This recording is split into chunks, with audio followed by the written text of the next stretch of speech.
Hey, what's happening, YouTube? It is Metal Madness 66 here. Jeff with you guys, and we got another deep dive tonight, and I have two esteemed colleagues here with me. I've got a newbie, a virgin. How fitting that we're talking about typo negative, and I've got a virgin here tonight. That won't last long.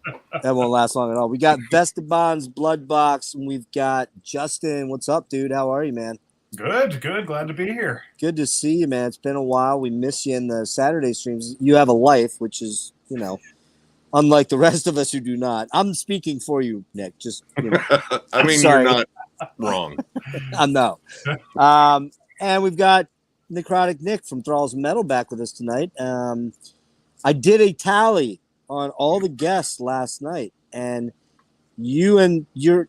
Jimmy has actually surpassed you in Surge. He's at 8 episodes. You are now at 7 tonight, and Surge is at 6, but he's doing one tomorrow night, so he'll catch up to you. But you guys, you three are my rock stars, and everyone else is kind of, no disrespect to them, but they're again, they have lives too, apparently. So, Yes. But tonight, we're gonna talk about one of my favorite Roadrunner bands and one of my favorite 90s bands. And I'm probably, I believe I speak for these two guys, one of their favorite bands as well from that era. And we're going to talk about Type O Negative. Super killer band from Brooklyn representing, yo. And it's great to have you guys here. I really appreciate it. Before we get into the albums and whatnot, I want to thank Rick, Dreadful Rick, at the Dreadful Minutes for the awesome thumbnail. Again, it's in the background there. Check him out in the comments. I've got Vestabans, Bloodbox, Justin, and Necrotic Nick and Thralls. They are also in the comments. Links to their channels. Go check them out. Like, subscribe, blah, blah, blah, blah, blah. So, how you guys doing tonight? Fantastic. Go. Awesome. We ready to tackle this killer catalog? Yeah. Actually, I spent a good part of the day going back and reacquainting myself with this awesome band, and even kind of going back and looking at the ranking we did, what seems like forever ago. And man, this is just such a fun discography to go through. Man, I really fucking forgot how much I love this band and how important they were to me in the early 90s when... let's talk about that real quick before we dig in here. This band was critical to Roadrunner's success, I believe. Without this band's success on their second album, man, I don't know if Roadrunner becomes the label that they became. Their first gold record came as a result of Type O Negative's Bloody Kisses, and we'll talk more about that when we get to the album. But that also paved the way for them to probably sign a lot of shitty bands that never really went anywhere, but also the ones that did, the Nickelbacks and the Slipknots that came 5, 10 years later, 5, 7, 8, 9 years later, somewhere in that range. Just fucking amazing, man. I mean, this band was critical to the success of that label, in my opinion. Yeah. I mean, throw Machine Head and like Cold Chamber in there too. They both had like sales success too during kind of that same time where Type O was blowing up. Right. I mean, they weren't as big as Type O, though. No. As far as sales overall. I was going to say, I know I saw one of those bands open for Type O. So, yeah, Type O was still commanding it. Machine Head? No, I was actually Cold Chamber. Oh, Cold Chamber. Okay. Yeah, I remember that. I remember the Cold Chamber album, that first one with like the clown thing or the ice cream truck on it. And I'm not going to lie to you, I hated that band. I never liked that band from the beginning. I bought that album, was like, yeah, that's going right back. And it did. Like, 4 riffs repeated. They're fun. Pretty much, yeah. So real quick, let's talk about how we got into this band. Nick, you want to go first? Because you're of the age that this band was hitting probably when you were in your late teens, right? Yep. I got into them in high school. A buddy of mine, same one that introduced me to like Sepultura Arise, Megadeth, Slayer, a bunch of stuff, Pantera. He hit me with this one. It was notably different. Like I kind of just liked the creepy gothness. It was Bloody Kisses, and it actually had been out for a year at that point, and I think I realized that I heard at least one of the songs on the radio, and it was Chorus Black #1, and I was like, dude, I just like this. There's this kind of like creepy swagger to it, and like I think a year or two later, I ended up seeing them at Ozfest '97. Absolutely crushed it live. They were absolutely amazing. And yeah, I just kind of fell in love with them. They kind of they kind of occupied like a unique spot in terms of my taste, because they weren't necessarily like the most brutal band, because I was still listening to like death metal and thrash metal, but they had heavy riffs, but there was a total like different mood to them. And yeah, that was it. I was a fucking Typo fan pretty much for life. Just a quick hello to a bunch of people. We got James, we got Kevin, we got Nico. You're new, Nico. Nice to see you. Robert Sparling. Robert Sparling's in the house, yo. Damn. We got Drew here. We got Kevin. We got James G. Warrior. We got Maze of Torment. What's that guy doing here? Who let him in? We got Phil. We got who else we got? I think that's pretty much it for now. We got Logan. What's up, Logan? Good to see you, man. You're out on vacation checking in. Nice, man. Anybody else that we don't know? Here we got. All right. So good to see you guys. Thanks for joining us. Justin, how about you? Tell us your introduction, or how you come to the wonderfulness that is Type Peter O negative. Steele's butthole. Yeah. Pete Steele's butthole. Yeah. By the way, someone mentioned Fallout in there. Hell yeah, that was fantastic. First iteration of Peter Steele. So it's kind of two stories with this. First one's pretty easy. When I was in Springfield, Missouri, now I'm 34 years old, so I found Typo much later in the 2000s. And I wasn't listening to a lot of metal yet. It was like 2014, so before I really got into that. But there was this bar. I was about 19, and they just thought I was older, so I was able to slip in, and drink late nights. And made buddies with them. We stayed up to like 4 a.m. They closed down at 1, and when they knew you got to hang behind. So this woman, Kim, threw on the jukebox Christian Woman. I'd never heard Typo, just like knew sort of them, but never listened to them. And I was drunk, loving it. And by the time I got done, I asked her, who did those 3 songs? Because I thought it was You thought it was 3 different songs, yeah. Yeah. But I was like, that's like the goth that I've been looking for. Because I'd grown up with like Evanescence and AFI and that kind of stuff. Not, the 2000s goth shit. But, I fell in love with it. So I listened to it kind of on and off. Didn't really know much about them. Still just spattered around. Then in Chicago, when we lived there, we ended up going to this bar called Gray Street Tap, which is just this dive hole-in-the-wall bar. But the dude who owned it was a metalhead.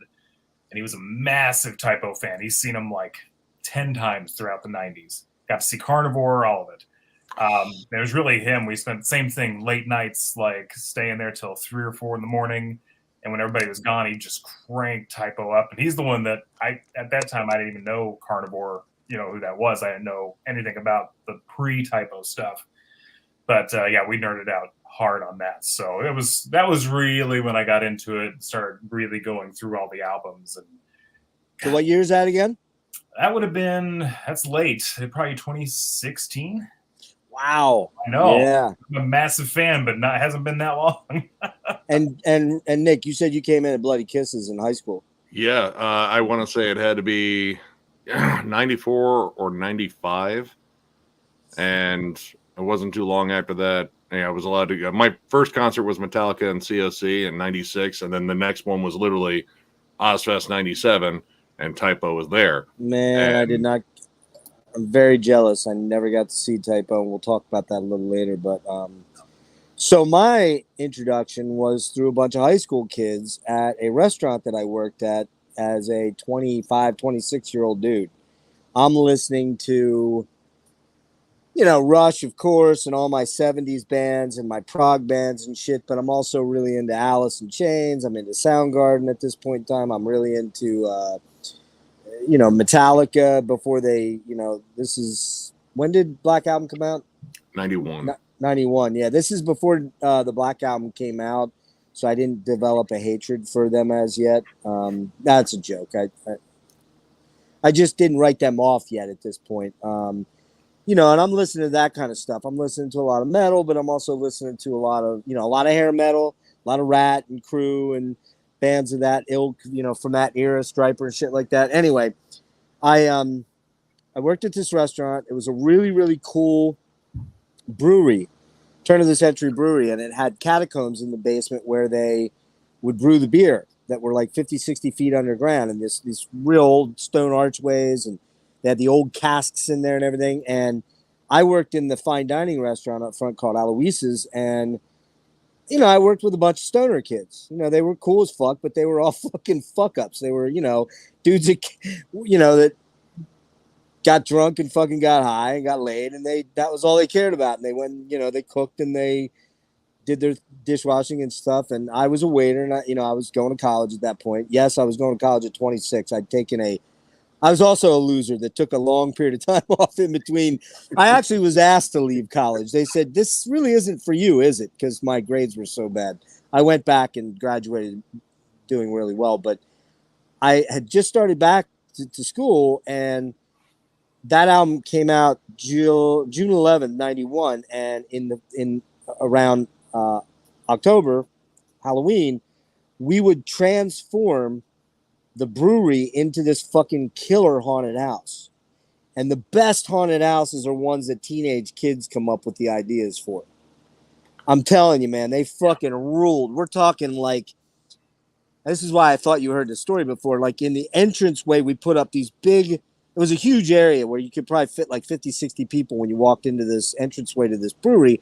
And these kids put up these big fucking, like, you know, curtains.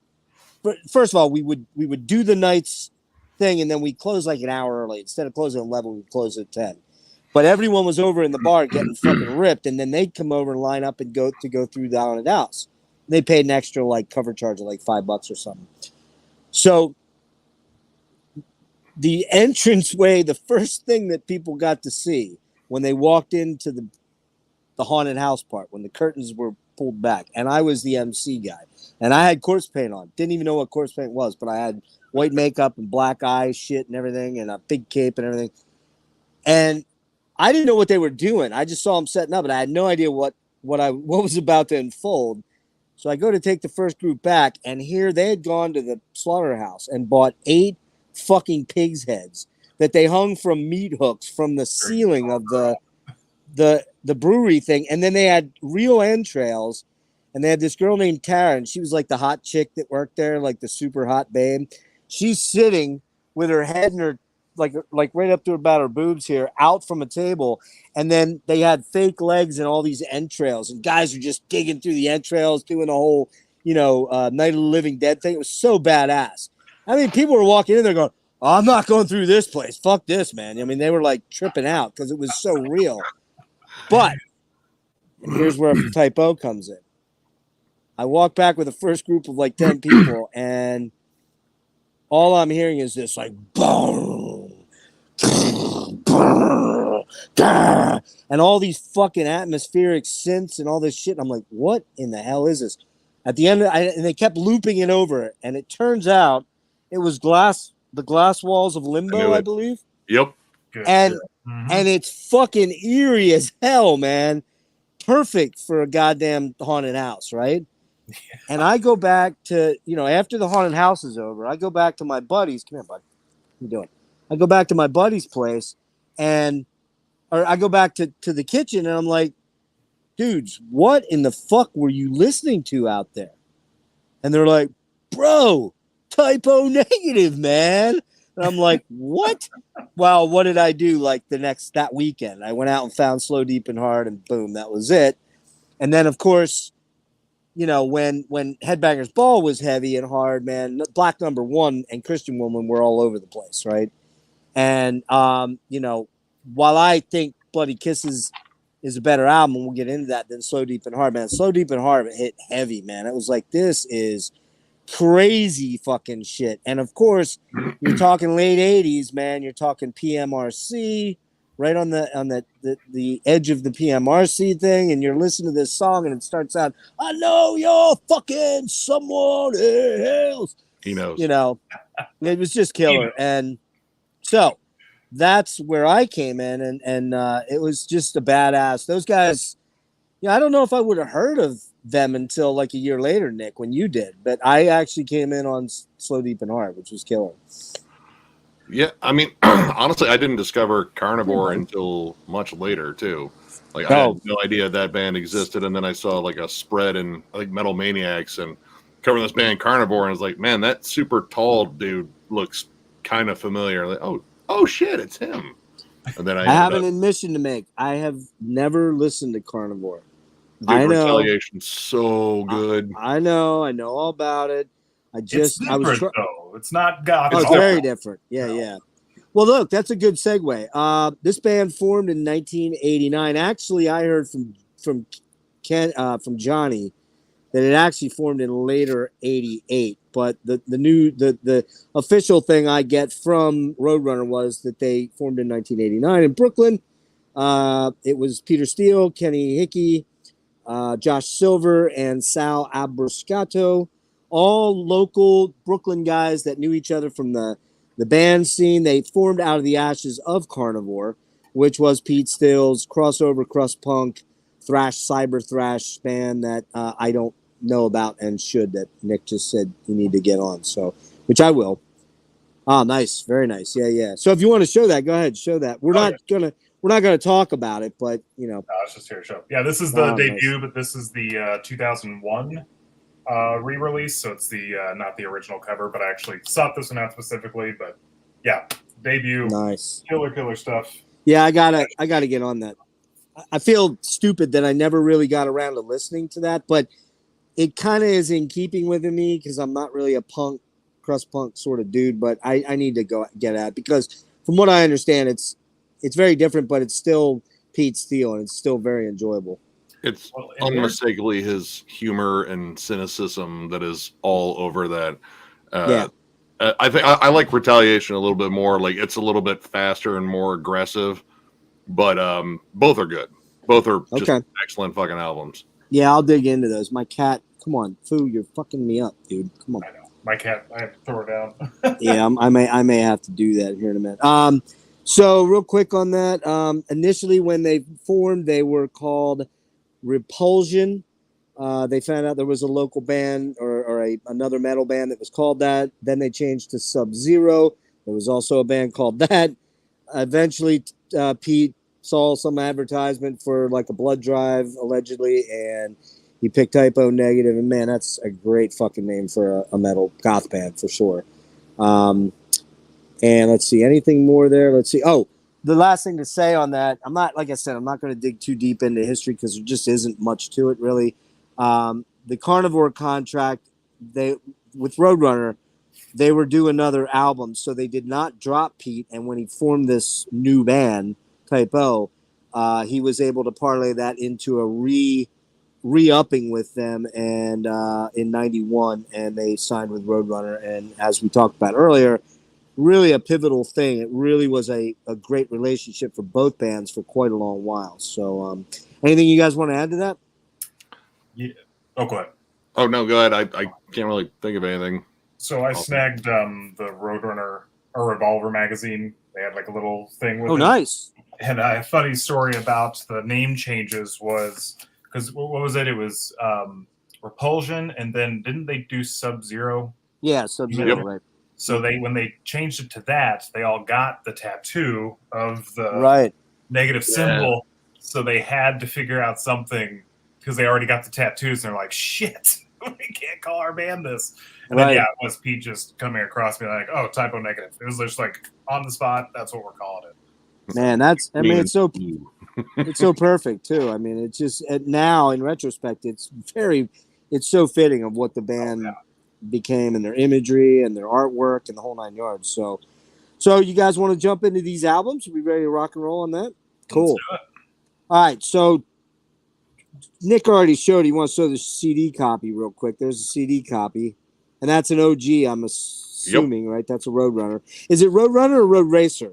This is Road Racer. Yeah, Racer. Old school logo down there in the corner. That's from. Let me see it. That is what Roadrunner was initially called, Road Racer. Yep. And because when they were still before they had a New York office. Well, I guess they might have had a New York office by this time. Yeah, they probably did. But they were. Oops, shit. Oops, I muted you. But they then became Road Runner, and I don't know when that happened. I don't know enough about the label to speak on that, but I'm not sure either. Like, I have some stuff that still says Road Racer and some stuff that says Road Runner, and they seem like they come out around the same time. I do as well. Yeah. Hey, we got Josh Coe. He's a newbie here. Nice to see you, Josh. What's up, Josh? Up? Yeah, what's up, man? You one of Nick's guys. I will hit comments in a little bit periodically. I don't typically do them all at the same time. Justin, let me see yours here. So some information on that. June 11th. Oh yeah, right.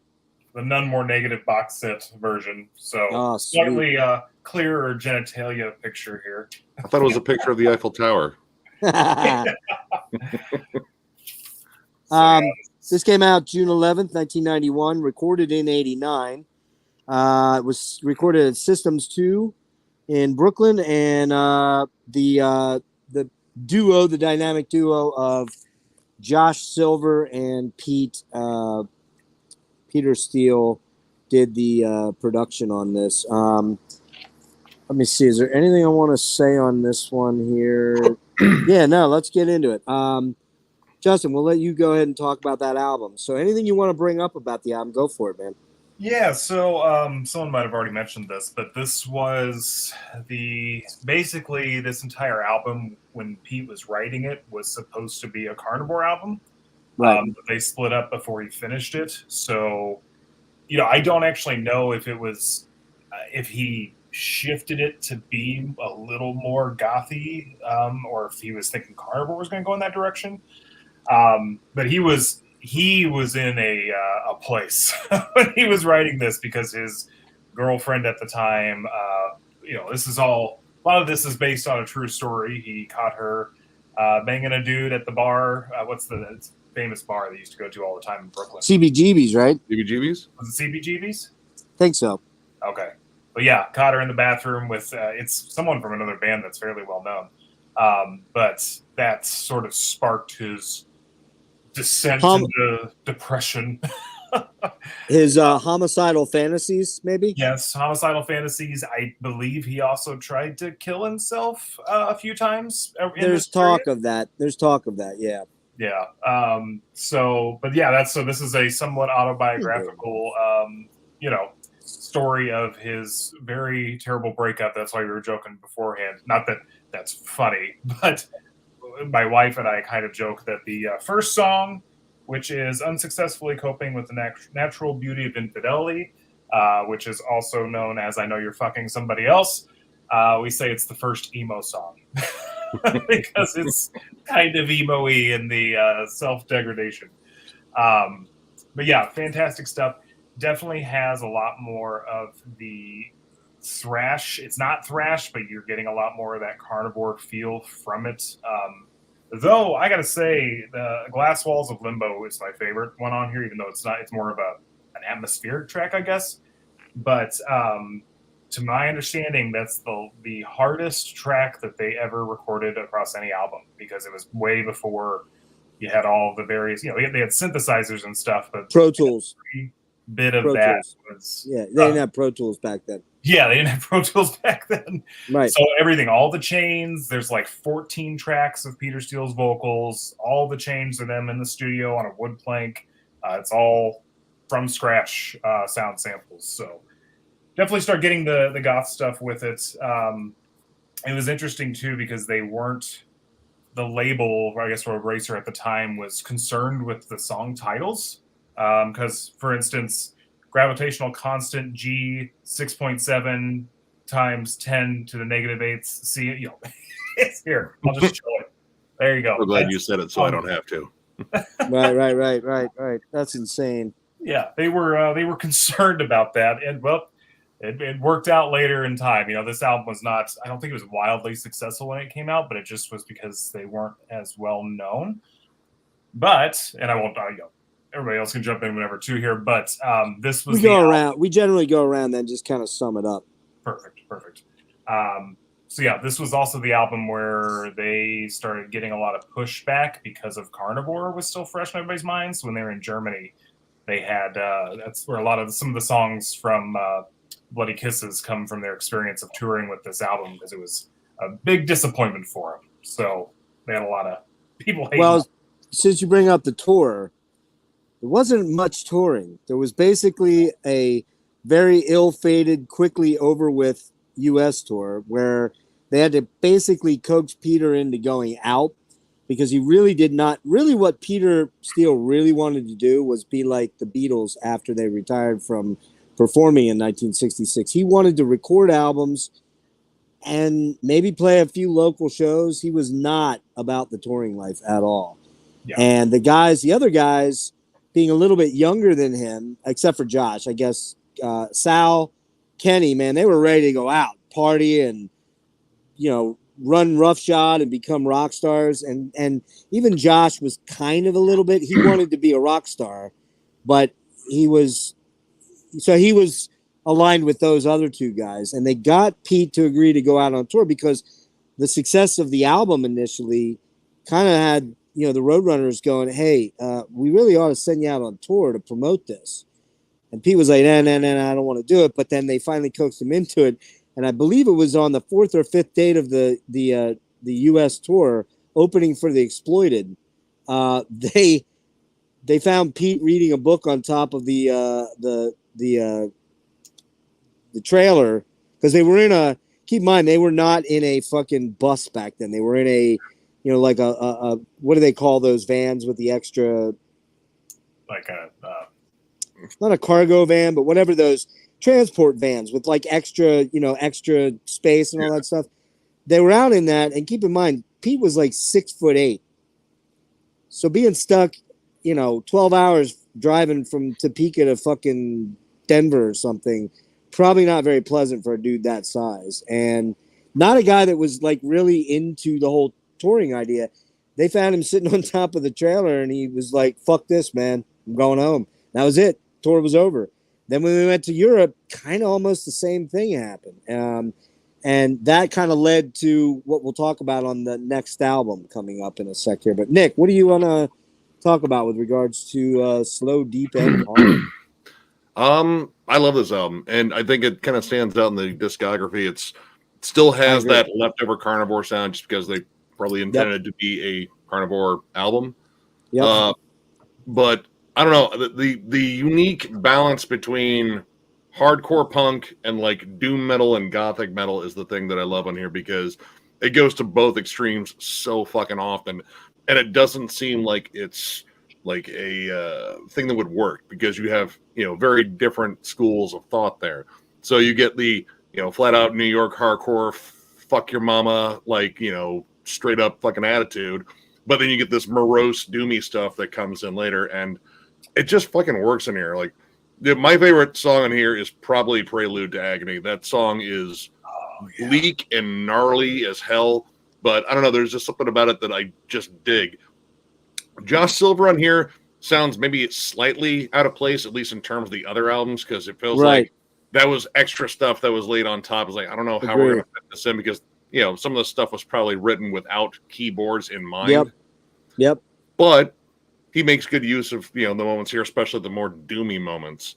What else do I have written down here? Album covers wonderful. So that pretty much just tells me Pete didn't give a fuck about anything, because I mean, we know what that is. Yep. I love, again, his snide humor. The lyrics in here, very personal, and Pete's doing like very different vocals. Like when I got into Typo Negative with the next studio album, technically, very different Pete, like more crooning, more singing. Like you get a little bit on here, but this is more he's that snarling a lot more. Snarl. He's snarling a lot more. He's a lot more angry, aggro. There's a lot more aggro going on in his voice. There's not nearly as much melody to his voice, but there is enough to carry a lot of the tunes. Well, I mean, in the style of music too, like, the anger works with a good chunk of this, especially considering what he was going through. Like, this is more, again, pissed off energy than it is like somber reflection. Like there's definitely some somber reflection, but most of it is fuck you. I mean, God, is it zero tolerance? I'll kill you tonight. Just repeating that. I'll kill you tonight. Fucking kill you. I mean, he sounds like he fucking means it. But Jackhammer rape, the section that's the jackhammer rape section where you hear the jackhammer going in the background. Well, I mean, even in Unsuccessfully Coping, I mean, there's a nice little sexy sample in there, and I mean, maybe that was during this photo session. She was given every inch of Peter. Like, you know, this album was penetrating deeply. There's gonna be a lot of these sexual innuendos in here, just because that's all time. Yeah, but yeah, this album's awesome. I think it's kind of underrated because everyone generally skips to the big hits. But I agree with you completely. I kind of jumped out of that one, and going back into this, I was like, God damn, this album is really fucking good. It's heavy, and it's unique in their discography. Like, legit, there are songs in here that don't sound like any other songs in their entire discography. 100%. It was that melding of pissed off energy and depression. Then later we gonna get more and more depression. But great album, fucking killer. So for me, as I said, this was the first one I bought and the first one I heard, but it was probably, by the time World came out, it was definitely my least favorite. And I would still honestly put it at 4, just because there are 3 albums for me that actually surpass it for me. That's just me. You know, and you guys all have to rank them. You know, I always kind of do. I mean, you know, to me, this is like a 7 out of 10 album. And it's mainly because the hardcore influence, the carnivore influence is not my thing as much, but I get it. I enjoy most of it, not all of it. You know, hey man, what can I say? I had fucking Fire of Unknown Origin at 6. What the fuck do I know, right? And you know, I'm still absorbing that. All right, you're still not over that. I know. I'm not over that. Are you kidding? I'm sorry, man. I'm sorry. I really am. Man. All right, so real quick, you know, I like to go down and dirty into some of this. I'm not going to go super deep, but for me, Unsuccessfully Coping, this is a love song for creeps, psychos, and weirdos. That is appropriate. That's all I got to say. That's all I got to say. But as we talked about before we went live, there is an incredible pop sense in that song, especially in the final canto, which Pete did a lot of that canto writing in songs. He'd write these big, long songs with like sections, and that plays off what Justin said about who wrote who played those 3 songs. It was actually one song, but it was 3 different movements in the song, and they all fit, which is crazy. But, you know, you have, I mean, come on, man. You got that, you know, I said, I know. He said he knows. And it's just, I know he knows. I know he knows. And you're like, that's fucking brilliant. It's brilliant. One of the best call and responses in metal. Absolutely. Absolutely. It's so strange how, and this was the start of it. This one has this one in the next technical full album, but it's so weird to me how these songs, and I know people don't like to relate metal to poppy music, but there is a poppiness in here, like you were saying, because it's that hook, but you have a hook without the standard verse, chorus. I mean, this totally that's true. Not go that direction at all. That's true. No. He does that by the time he gets to October Rust. He does that a lot. But Justin, you brought up a big thing that I wanted to touch on, and we touched on it kind of behind the scenes, but I want to reiterate it now. Pete was a fucking brilliant pop songwriter. And here's the thing. He didn't get complicated about it, man. It was a lot of very simple chord progressions and a lot of chromatic stuff. But what he did, and a lot of suspended chords and a lot of not minor, a lot of major chord stuff. And it's like, it got in here and you couldn't unhear it. Now, on the first album, there's not as many of those moments as are about to come up on the next 3 or 4 or 5 albums, really. But that first album, you started to hear a lot of the kernels of, or not the kernels, but the seeds of, same thing, kernels and seeds. The same, the seeds of a fucking magnificent pop songwriter. And that's why the songs like Black Number One and Christian Woman and, Love You to Death, and we're going to get to all those songs, but that's why they were so fucking amazing. When you heard them, you couldn't unhear them. You're like, man, I got to hear that again. I got to hear that again. And Pete's one of his favorite, if not his favorite bands, was the Beatles, and you hear it all over this music, all over. Oh, yeah. And it's undeniable, and it's brilliant for me. So, real quick, Der Untermensch. Love it. Spooky intro with that fat, fuzzy bass and creepy synths. Punkish, misfits-ish. Shouted vocals, social parasite. And you got waste of life. It's like so fucking good, man. It's so brilliant. Zero Tolerance, probably my least favorite track. But it has one of my favorite moments in it where he's going, I'll kill you tonight. It's fucking brilliant, man. Fucking brilliant. Prelude to Agony, Killer Heavy, Atmos intro, Doomy, groovy, man. They always had groove in their fucking music, man. Yeah. Just, like Who Will Save the Same? When we get to that, one of the grooviest fucking tracks ever. So killer, man. You also hear the Sabbath in these early albums. You can't 100%. deny the Sabbath grooves. Glass Walls of Limbo, like I said, the first track I ever heard from them, scary as shit. It should be a soundtrack to a Hellraiser movie. The ambience and the synths on this album, when they're isolated, they're much creepier than later albums. Like these feel like more horror. Yes, absolutely. Great point. Misinterpretations of Silence, Atmos, haunting, creepy. What do we got here? Gravitational Constant reprises parts of Unsuccessfully, punkish pop, metallic, very heavy Sabbath, Beatles, and Carnivore in there. What else I got? Real quick. So, yeah, the heavily affected guitars. That's another thing to talk about. Kenny's guitar sound is very unique. And here's another thing.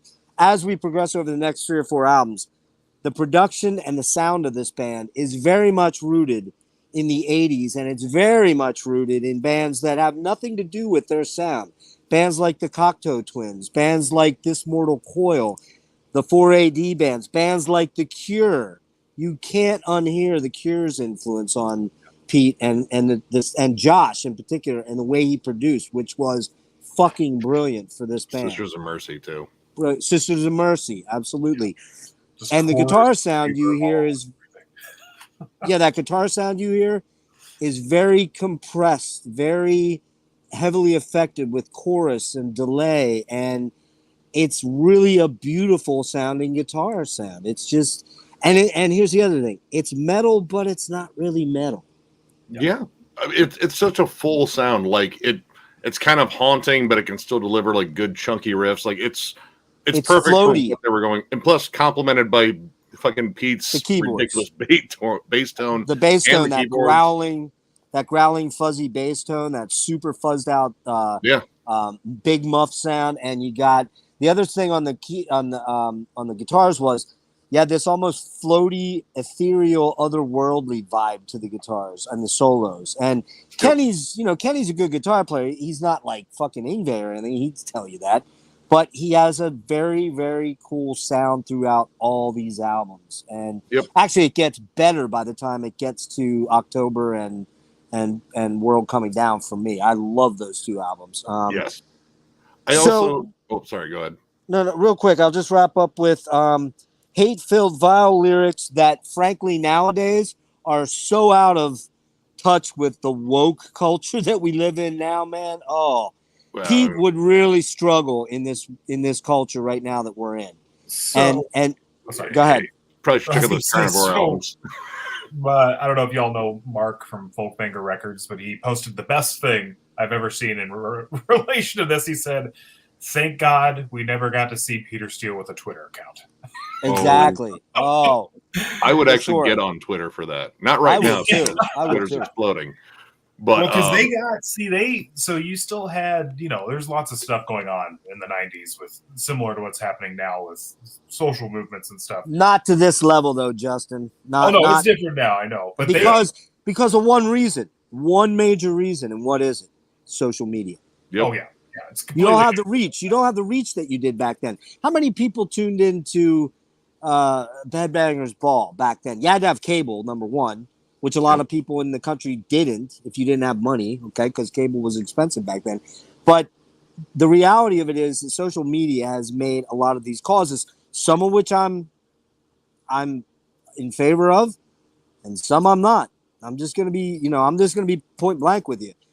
I am not a woke dude, although I'm an aware dude. But there's too much going on sometimes. There's too much. And Pete would not have Johnny Kelly, I saw a 2-year-old interview with him. He said, man, I don't know if Pete would have done well in this world that we're in now, in this climate that we're in. well. Yeah. And they had gotten some pushback because of their Untermensch, or however you say that. Untermensch. I think that's yeah. right. And I had listened to it because it's something I love Typo front to back. And like, there's certainly going to be lyrics in certain songs I'm like, I don't agree with that. But the thing is, especially with this album, this is not meant to be a statement other than Peter Steele, what's in his head, and what's he's not trying to say anything bigger than that. And here's the other important point about Untermensch. He's talking about social parasites. He's talking about people that are freeloaders. Pete worked a fucking job, man. He was a hardworking dude. He loved his job with the I believe he worked for the city's what was it? Was it waste? Well, he's like waste management and the parks department. Yeah, in the parks department. And he was paid very well. For that time, that was probably a union job. He was probably making, in the early 90s, he's probably making $25, $30 an hour, which now would probably be like 50 or more. He also had good benefits, and he never got into the whole rock and roll thing to become a rock star. He was not that guy at all. But circumstances led him to kind of have to be in a weird way, because Typo became a business, and a pretty lucrative business, and the other guys were relying on him, and their tour people were relying on him, and the record company was relying on him. But yeah, Untermensch, says social parasite, talks about drug dealers, you're a waste of fucking life. He wasn't shy about putting his perception of reality out there for anyone to cope with. He was not a fucking wallflower dude at all. No. He was unashamed. Right. And we get some great music out of it. I love it. So as I said, I give this a 7 out of 10 just simply because there's some unrealized stuff, and I'm not the biggest fan of the hardcore elements, although I don't mind them. They're not, bad to me. But it's a 7 for me, but maybe a 7.5. I'll go 7.5. Great moments on this album, though. Oh yeah, I think the hardcore moments for me, like I'm a hardcore fan, but that's where some of the most endearing charm comes out. Like, again, unsuccessfully coping, the hardcore call and response and all that. And again, the fact that they're New Yorkers and they can't possibly hide it with those accents. Like, instead of whores, it's hooas. Hooah. I fucking love it. Slut. What was the other thing he says in it? Didn't he call him, what's he, a cunt, slut, tour? And I mean, like, seriously, like, now there would be somebody somewhere would be fucking at whatever. There would be people protesting the release of that album if they got wind of all of it, Look, context is the main thing. And yeah, he went through a shitty breakup. He found her fucking someone else. We know that much. Yeah. No one's at their best when they go through a breakup. Like, they're like, oh, I'm at the top of my game. Well, let's talk about the ex. Oh, God. All right. Hold on. Well, just give me the bottle. Yeah. Typo above all things. And they have stated, Peter's said this all the time when he was alive. All the other dudes in the band have said this. I never say this right. Self-deprecation above all other things. Dude. That's the most important part. Anything else they say, they don't give a shit, because they're loving to make fun of themselves and shit on themselves the most. Hang on one sec. I just saw something that just really caught my attention. Robert, are you telling me Freddie Mercury's dead? What? Like, what? When? Seriously, when? Like, are you kidding me? Was in the AM or the PM? It's just a joke, Robert. We like pulling your chain. Real quick, we're going to hit a couple of these real quick. Who's this Necrotic Nick saying 6 feet under sucks? Did you say that? Oh, yeah. No, I've said it plenty of times. I'll say it again. Oh, 6 Feet Under. I thought you were saying. I'm sorry. I thought Cannibal. I'm sorry. I read that. I own Nightmares of the Decomposed on vinyl. Oh, Fuck it. no. It is awful, but I love it.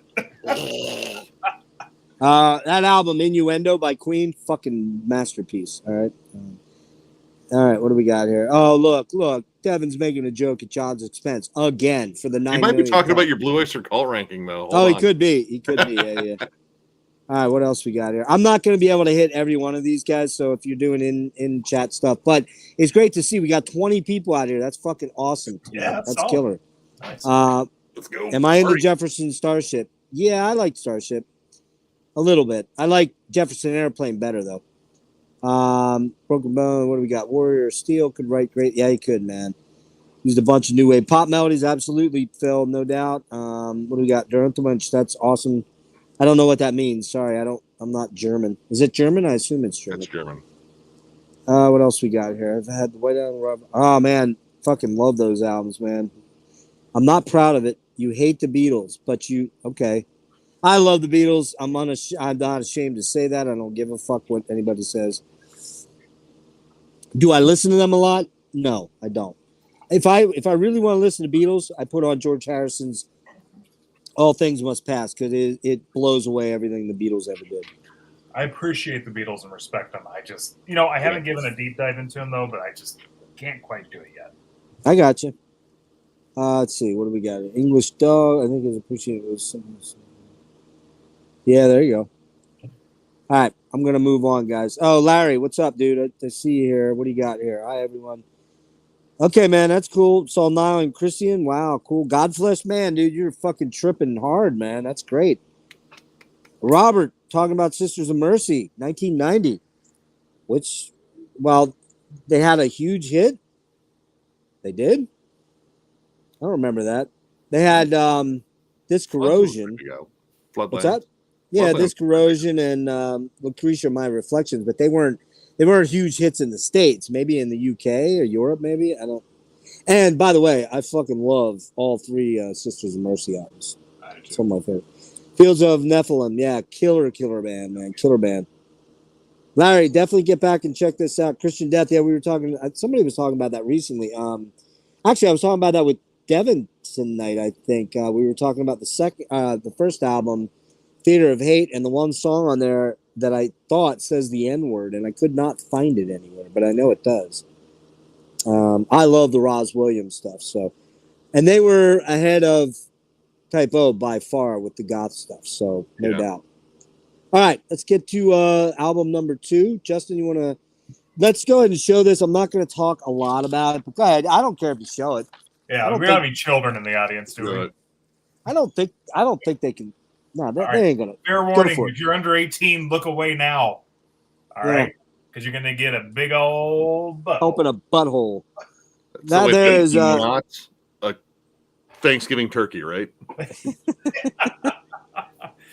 Origin of the Feces, the original album cover, later replaced with a bunch of skeletons and weird stuff. Yep. Yeah, it's like a 17th wood cutting. Yeah. That's sweet. So that came out on 5/12/1992. There are again, I write Pete's butthole. Thanks, Justin. I think we got it, man. I think we're good. Dude, he didn't wipe first, did he? I think he's got some hemorrhoids too. Yeah, there's a he didn't dingler on there. He didn't even shave for us, for God's sake. Like a doorstop to flick there. So that has a bunch of songs off of what songs are on there? Read them off real quick. So they're all retitled, but it's essentially the same track list for the most part as Slow Deep and Hard. I'll just read them real quick and then we go to that. Yeah, go ahead. I Know You're Fucking Someone Else, Are You Afraid, Gravity, Pain, Kill You Tonight, Hey Pete, which is new on this cover. It's just a cover of Hey Joe. Mm-hmm. Kill You Tonight Reprise, and then Paranoid, but I think that might be added on to the. That was an add-on cover. Yeah. One thing to note on that is that this album was not produced by Josh and Pete. It was produced by P.T. Barnum. You guys ever hear of P.T. Barnum? I think he was died dead. 100 years before this album He was came, dead 100 years before this. Again, which is showing- awesome because he came is. up from the grave to do this. Right? Yeah. Fantastic. Now get this. I was watching an interview with Kenny and Johnny that was done, I want to say August of last year, by this Irish young guy, probably Justin's age, maybe a little younger. And he says, "Hey, I noticed that this is fucking hilarious. Fucking hilarious." He says, "I noticed that this is the first and only album that you guys had an outside producer on. Did the record company make you bring in this P.T. Barnum guy?" And both Kenny and Johnny just fucking start shitting themselves, dude. They're like, "Bro, that guy was dead for 100 years. It was the circus guy." And he goes, he just looks at it and goes, "Oh, I guess I look like a total dick, don't I?" It was fucking hilarious.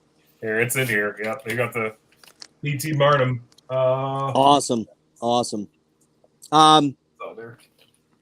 So, again, this kind of chronicles the disastrous U.S. Euro tour, but it's not live. They pipe in stuff. They have people saying, "You suck," all kinds of shit like that. I have to be honest with you. I did not listen to this. I didn't have time.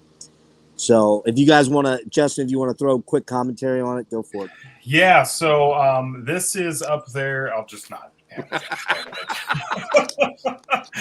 Yeah, you're getting way too gratuitous with the showing of that butthole. Please stop. It's also just so detailed. Like that Yeah, is right. So yeah, this was this. So the I think it was the record label, Road Runner or Road Racer, whichever it was at the time, was basically saying, "Hey, you should do a live album. Most bands do." They were like, "It's kind of weird to do that as their second album, but whatever." They had gone this tour that we talked about, especially in Germany. They had people protesting and walking out on them because they were getting called Nazis. They are not. Josh Silver he's Jewish, so they never were Nazis or anything like that. But the origin of that was based on Carnivore lyrics, correct?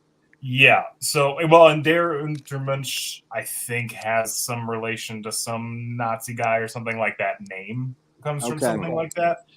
I missed that. Yeah, Carnivore had all that stuff too, but it was all in jest. Whether it's up to everybody's interpretation how they feel about that. But Pete was not actually into any of that. But anyways, they had a really rough tour. So this was completely studio recorded. But it was to mimic their experience on stage. They get bottles thrown at them. There's a bomb threat called in halfway through it, so the recording stops. It starts with the crowd chanting "You suck" before they go on stage, and Pete basically being like, "You paid, 10 whole American dollars to come in here and see this, so the joke's on you." But even though it's a studio recording, these are the arrangements of the songs from Slow, Deep, and Hard that they played live. Right. Yeah.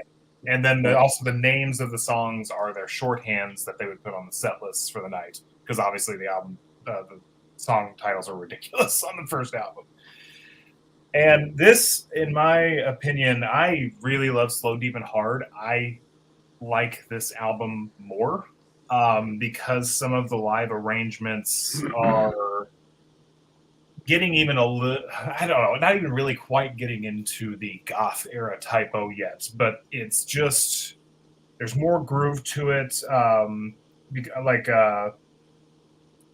to remember which one it is. So Are You Afraid slides into Gravity, and that is basically him just chanting, it's okay to commit suicide, which was Peter Steele's whole thing at that time.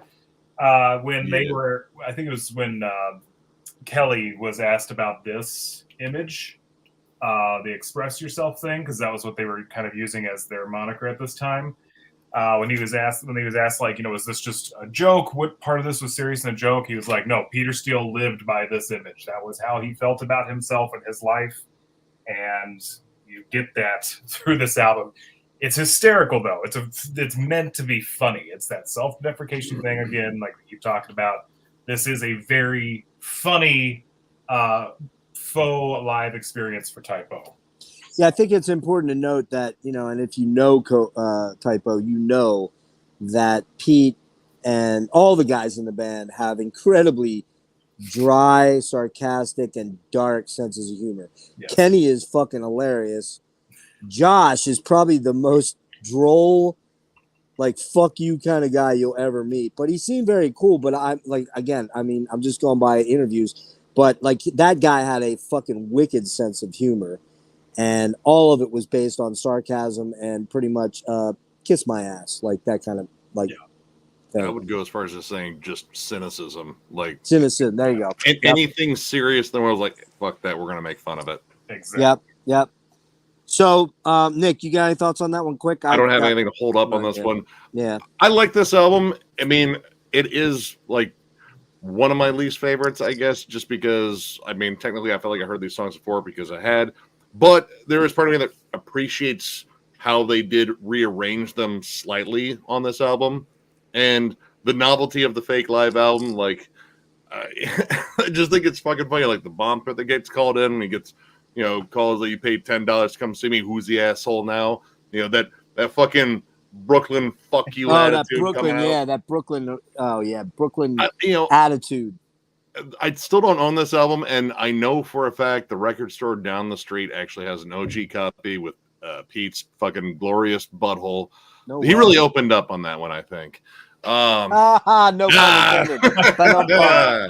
Nice. I had to get one in there. Don't worry, I got plenty of other jokes. Wait, is it a CD copy or a? It's a CD copy. I mean, you know you're gonna go buy it tomorrow. I mean, it's to complete the block, so right. I might get it. But I mean, I don't see it as like a super necessary release. Yeah, right. And in terms of like newer material, like I do like Hey Pete. I think it's a really cool cover, and again, that sort of dark fucking take on it. Like it's already a dark song, but somehow he just made it even darker. And I think what Are You Afraid is the only like flat out original track on there that was actually recorded for this, like in terms of like something new that wasn't reworked from older material. And it's more or less just like a little intro, but it does showcase like a little bit more of the gothic atmosphere that would come. It's a fun album. I dig it. I just need to get it. I just, again, I see it more as a novelty than anything else. Right, I agree. It showcases the dark humor, and dark humor is all over the place. I mean, I could think of some of the reasons why they got, some of the protests for some of the carnivore material, because the first thing I thought of was Jesus Hitler, which I was just going to say, I was going to say Race War and Jesus Hitler. You have two songs titled that. I wonder why people were curious. But if you read the lyrics, you get the context, and yeah, dude, the jokes are like almost like Mel Brooks level, like Blazing Saddles. It was really good reference. It's a good comparison. Yeah. That's exactly what it is. Either people are going to laugh or people are going to get really heated. All right. A couple things on that real quick. This, again, if y'all can find it, is great. This Revolver magazine, like typo history thing.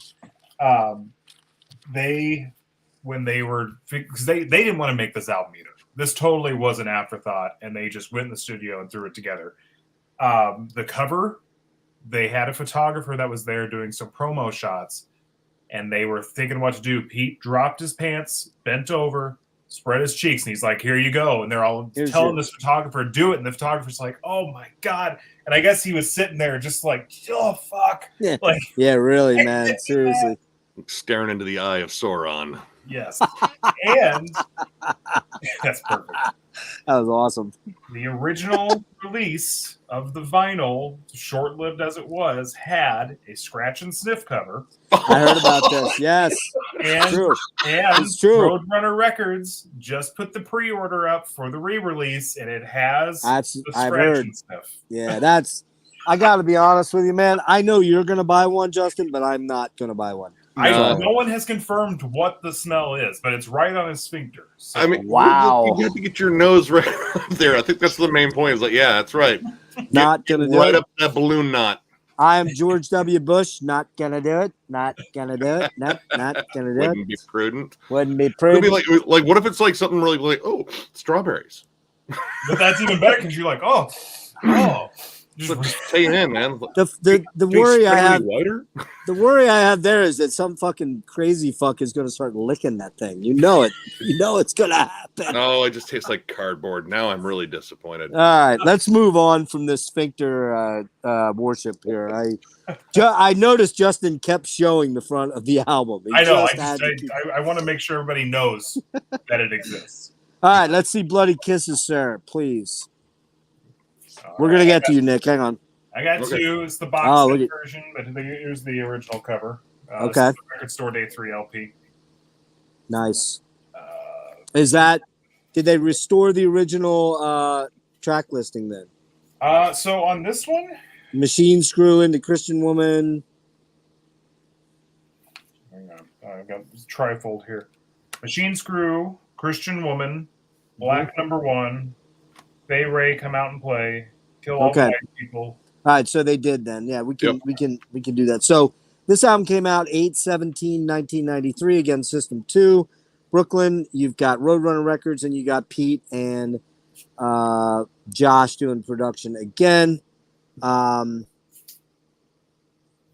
the first album, you got several of the songs are written in cantos, which stops on the next album, actually. But what else do we have here? Now, what we need to talk about a little bit here, and I want to show, Nick's CD version. Nick has an OG CD version, a Road Racer version, right? It's Road. Now it's Roadrunner. At this point, okay, so by then they moved to Roadrunner. Can you show me up close the back of it? Does it have the tracks on it or no? No tracks. Oh, no tracks. Okay. So what happened here was the initial pressing of this album and the CD version came out with a track listing of Machine Screw, Christian Woman, Black Number 1, Fay Ray Come Out and Play, Kill All the White People, Summer Breeze, Set Me on Fire, Dark Side of the Womb, We Hate Everyone, Bloody Kisses, 30IF, which is 30 if, that's what that means, Too Late Frozen, Blood and Fire, and Can't Lose You. That was the original track listing. But it was reissued, and I could not find an exact date. I didn't look on Discogs. That's probably why. It was reissued sometime later that year. Because remember, it came out in 8/17. It came out as a Digipack version, and they changed the entire track listing, which I'll read really quickly. It came out as Christian Woman, Bloody Kisses, Too Late Frozen, Blood and Fire, Can't Lose You, Summer Breeze, Set Me on Fire, Suspended in Dusk, which was added, and Black Number 1. What they removed was they removed the two hardcore songs, Kill All the White People, and what was it? We Hate Everyone, and also removed all the interludes at Pete's urging. Josh did not like this, and neither did Kenny. They weren't a fan of doing this, but Pete was the main guy in the band that made the decisions. What ended up happening was there was a top shelf edition that came out then. It's called the Top Shelf Edition. Came out in 2009. They put all of the original track listing back together, plus added B-sides on a second disc that had Suspended in Dusk, Black Sabbath, A Satanic Perspective. Why can't I read my writing? Again, Christian Woman edit, Christian Woman sellout version, Black Number 1 edit, Blood and Fire, Out of the Ashes mix, and Summer Breeze, the Rick Rubin mix. I did not listen to that. I did not have time. I do not have that one. I have the Digipack version. Nick has the OG version. Justin has two of the you have the box set version and the reissue Record Store Day. When did that come out? This one has the bonus disc. Yeah, when did that come out? The Record Store Day? It was Black Friday Record Store Day in 20 a couple years ago. 2018. 18. Okay. Okay. Who wants to go first? Nick, I'll let you go first on this. Okay. Talk about since it's your first one. There it is. This is my first typo album. I picked this up after hearing Black Number 1, both from my buddies and on the radio. And then I saw that there were a pair of lesbians on the cover, and I was like, well, I know I'm going to love this. Yeah, dude, this was such a fucking huge album for me. Like, this was my, sad fucking, music. Like, yeah, this is dreary. I don't feel like the high energy of all the fucking thrash metal and shit right now. I want to fucking wallow, but I want to wallow with hooks. And that was like the big change on here. These songs became more catchy, more mid-tempo. Pete is crooning his balls off on here, and it just sounds great. Like, these songs are so infectious. Oh yeah. But I still like the fact that there was a little bit of that hardcore nod, because I mean, after going like listening to Christian Woman, Black Number One, you get to a track like Kill All the White People, and that is a fucking rager. And Kill all the white people. Ungawa Black Power. Destroy White Boy. Yeah, dude, it's just fucking fun. And that sort of dark sense of humor, that sort of carryover from Carnivore, just having a little bit of that and We Hate Everyone, which is a fucking just fuck you anthem to everyone. We don't like anyone. Everyone sucks. Do they really hate everyone? That's what I wonder. I mean, I don't know. Like the humor remains dark as hell, but I don't know. Like, this is just such an awesome album, and it's made like such a huge impression on me. Like, if I hear anything in a new band that's, you know, like a very doom centric band or kind of gothic band, I hear anything that reminds me of this album or just Typo in general, because I listened to this album so early on. There's a good chance I'll fucking love it. I love the lush guitar work. The riffs on here are so fucking catchy, dude. Blood and Fire. Oh, that is yeah. a fucking rocker, dude. Like, that's just got like love for big, and fire. ballsy, like arena rock energy, but it's like sad and sullen and fucking dark as hell. All right, I just saw something here, not to interrupt, like, because I never do that, but man, is that true? Dave Rocky died? Wait, he just died as well? Wait, Nick Turner or Dave Brocky? I know Nick Turner died, but Dave Nick died? Turner died. What the fuck, dude? I hope that's not true. Although he is 80 or 81 or 82, but if Dave died, that blows. I know Nick Turner died. I did not hear Dave Brocky died. Wow. And Chris has a question for you, Nick. Oh, we'll get to that. We just spent a half an hour on Pete's asshole. Every inch of it, we're gonna cover it. So that'll be like another hour to the segment, I think. I'm gonna say, Chris, I'm just gonna put it out there. You have an unhealthy infatuation with this guy's penis, bro. You are haunted by that dude's dong. You are haunted by the dong. And don't. Oh, by the way, everybody, we got 22 people watching. At the end of tonight's show, Nick promised me he would recreate the Playgirl. I'm gonna need a stunt penis.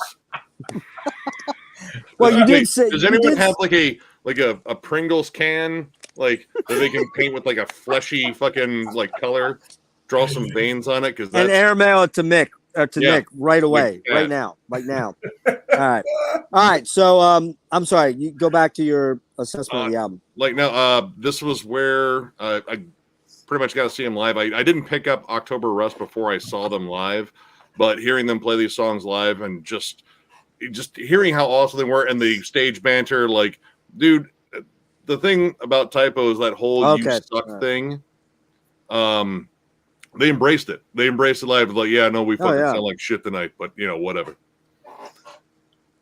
Yeah, man.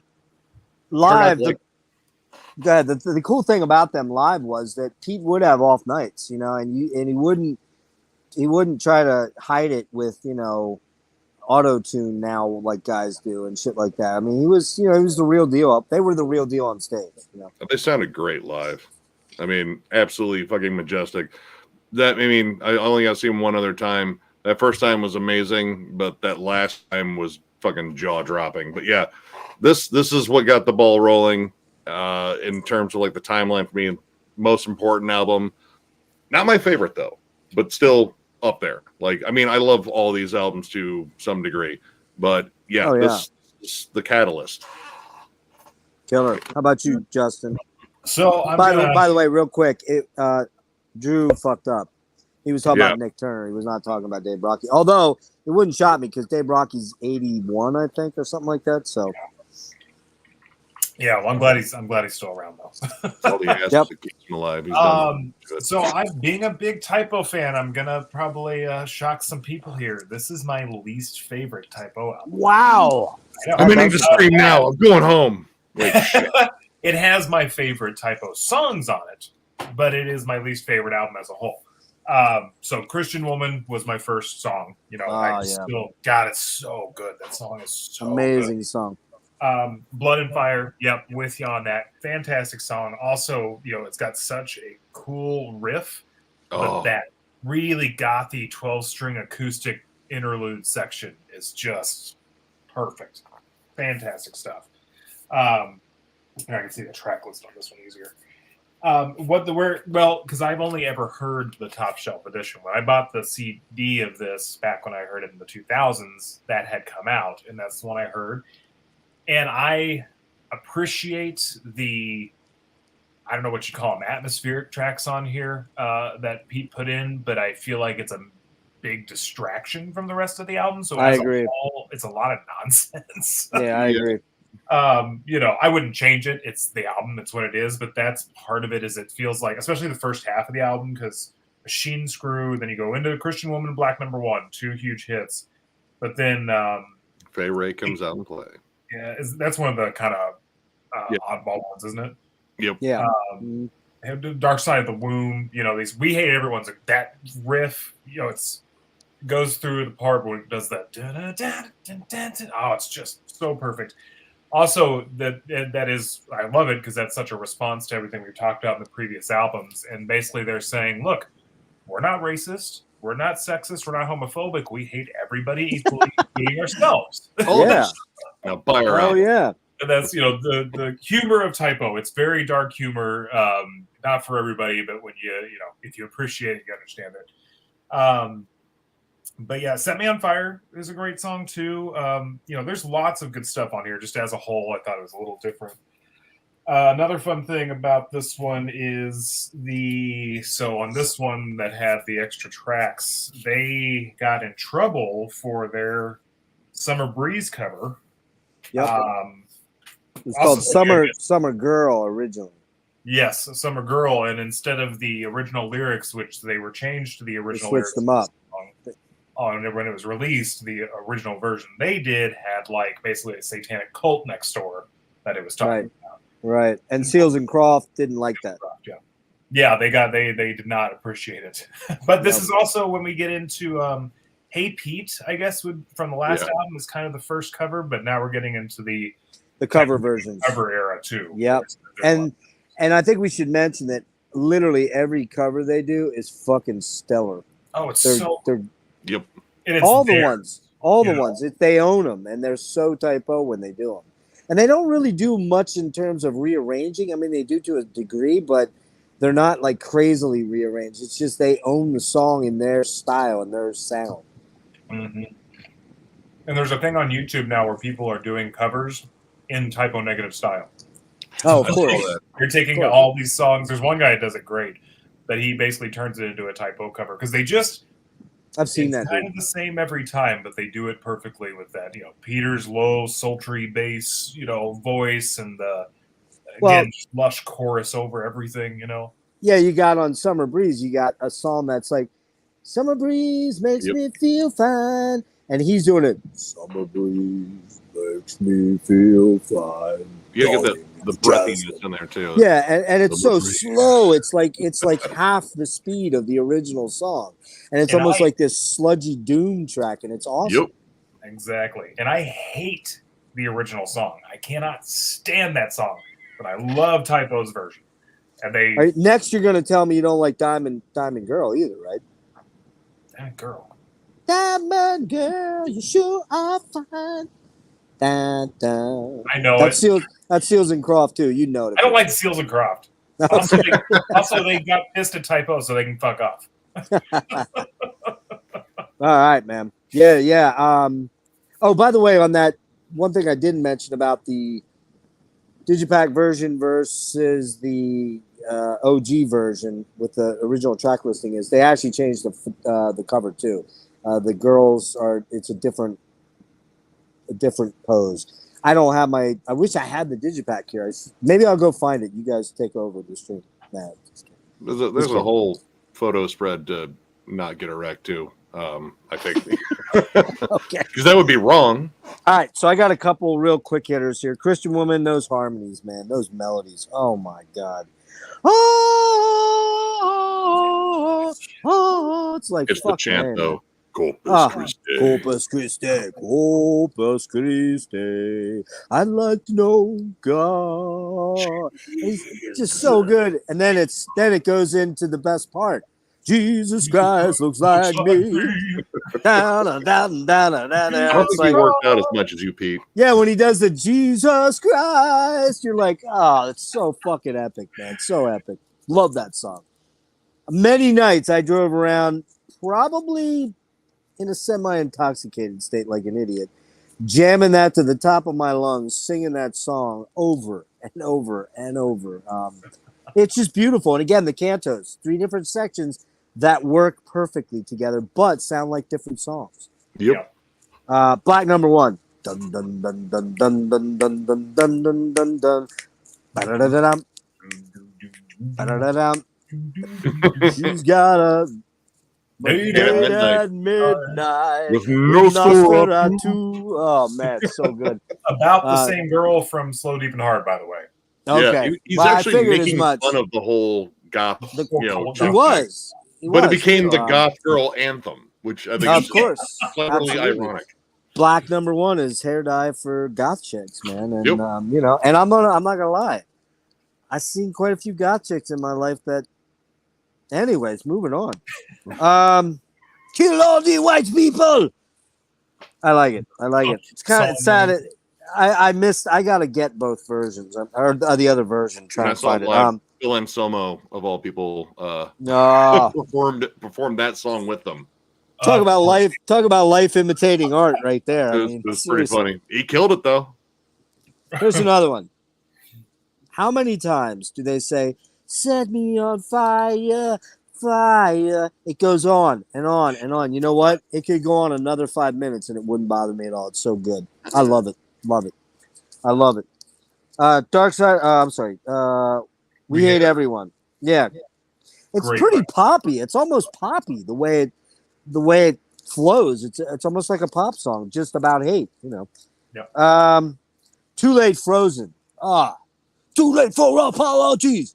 Too late. I can't sing it. Too late. It's so good, man. So Kenny's good. vocals on that are fucking great. I'm glad you brought that up. Yeah, the vocal brought dynamics. So good. Kenny had that raspy.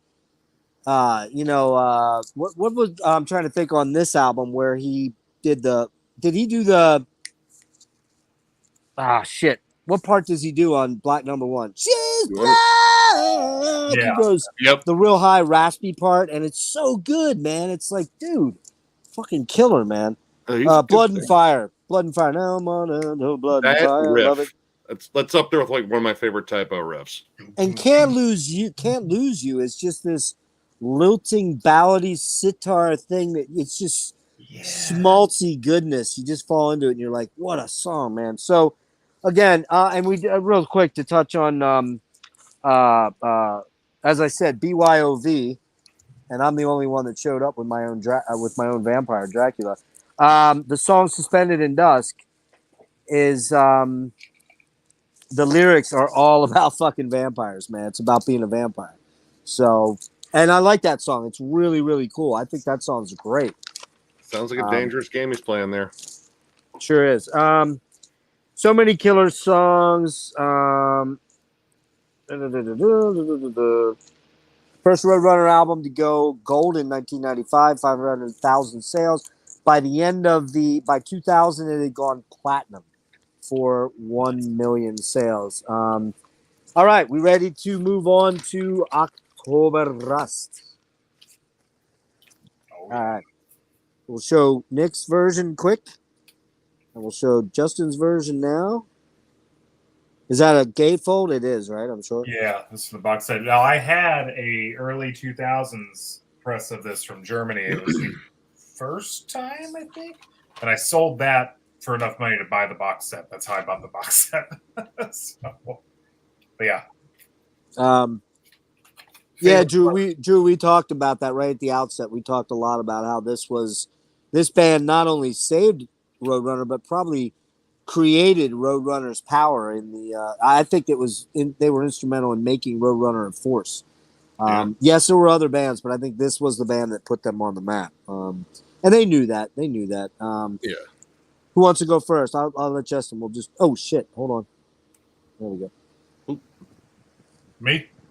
Yeah, go for it. All right. Sorry. Arguably my favorite typo album. They are leaning into the goth on this. Hard. So this album was, the easiest way to say it was Peter Steele's concept album to get laid. Oh, fuck yeah. Fuck Which is yeah. pretty much literally how he described it. And I'm sure it worked many. Yeah, I'm sure there was an uphill battle for Pete. Yeah. Oh, yeah, right.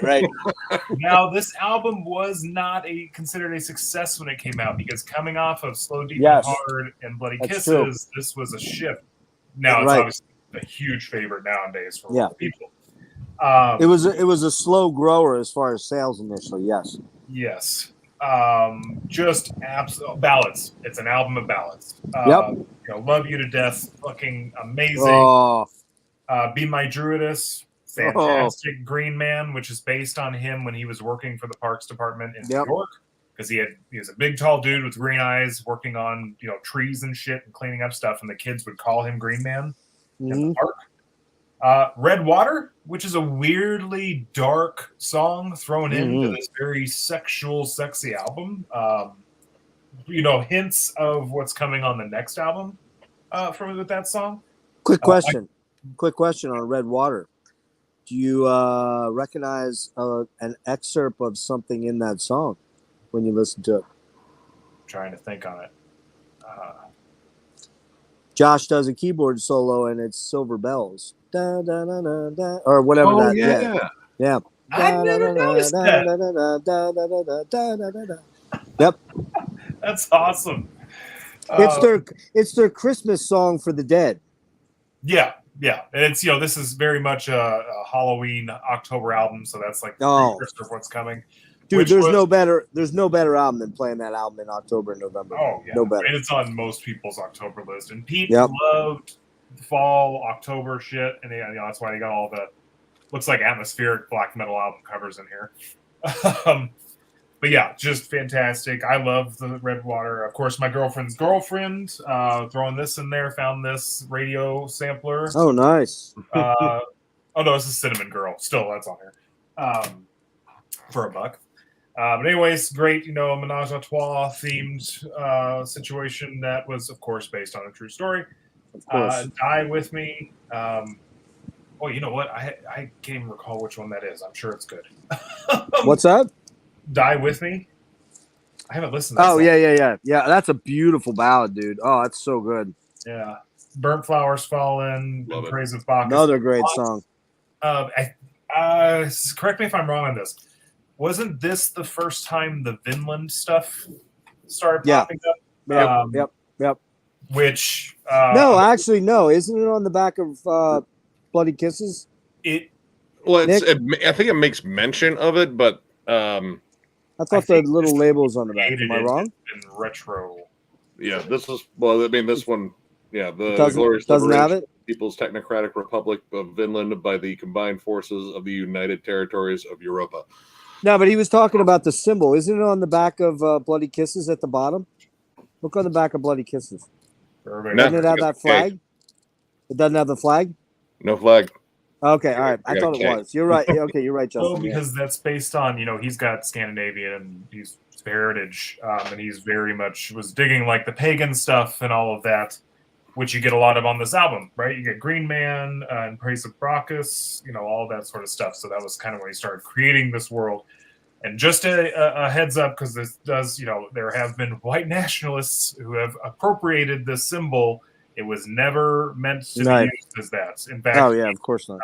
Anti-Defamation League says there are lots of people who like Peter Steele and Typo Negative. This symbol is not used for that by everybody. So, just to mention it. But just fucking gorgeous album front to back. Amazing. And the production is fucking mind-blowing on this album. It's lush, it's haunting, it's spacious, it's gorgeous. It's like you're falling into you know what I'll say it now. listening to some of these albums is like taking a really good narcotic. And I don't mean that from the perspective that I take narcotics a lot, but when I've had like a surgery and had to take like an Oxycontin or a Codone, and you fall into that beautiful spot where nothing hurts and nothing scares you and you're not anxious and the world feels like a big fluffy cloud in a cocoon. That's what this production sounds like to me every time I listen to it. It's just, it envelopes me and makes me feel warm and safe and like you're amazing. in Peter's arms. No, let's not go there. Come What's That's that right. gold, Peter? Well, okay, maybe I had a fantasy once or twice about it, but that's all. Just what We I mean, all he was like, pretty jacked during this time. he was Jack, This and was I'm peak. I'm a short man. I'm not a tall man, so This is right before he goes to rehab too, right? Yeah. I believe so. Which we'll talk a lot about on the next album. So I wanted to see if there was. Hold on. I thought there was something I wanted to say about. Oh, I forgot. I always rank my albums or like give them numbers, and I did give Bloody Kisses. Did you say that? That's not your favorite, Nick. I know that's not your favorite. Never mind. It's kind of up there. I mean, again, I give it an 8.5, and I like Justin agree that the interludes, while I want that version, they're kind of pointless in a lot of ways. They don't really do much to add to this album. Some of them are kind of funny, like Background. Like this was just Pete. Well, no. I'm talking about on Bloody Kisses. Oh, Bloody Kisses. Yeah, I mean, I'm just so used to them. I think that's the other thing because I've been listening to it since I was a teenager. Sure. But you mentioned Bad Ground, and our boy Robert, he does not like that. He does not like that. Robert, do you not get the irony? Do you not get the you clearly don't understand it's guys. a joke. It's a joke. We'll get to another joke here in the opening track of the next one, too. Exactly. Yeah. So they wanted people when they put the record on to think, what chord is fucked up in my system? And that is exactly and that's exactly what happened to me when I put it into my car stereo. I'm like, what the fuck? And then then they start laughing and they go through the little intro thing and yeah. So I mean that was what made that band pretty special was they were just always fucking goofing on you and themselves. All right, Nick, give us your rundown. Man, this was just Pete full on embracing all the romanticized gothicness, and I mean, all right, all the hardcore went bye. So did the drums, the real drums. We have a drum machine in here, but honestly, I didn't notice it like right away. Like I thought this was all John Kelly on drums on it, but no, it was a drum machine, but it was a pretty good program. But Jesus, these songs are like epically October-y. I don't know how to really describe them. They're just so wonderfully lush. I think Josh Silver's keyboards on here are so good. Like amazing. Might be some of the best he's ever done in terms of typos run because they add so much.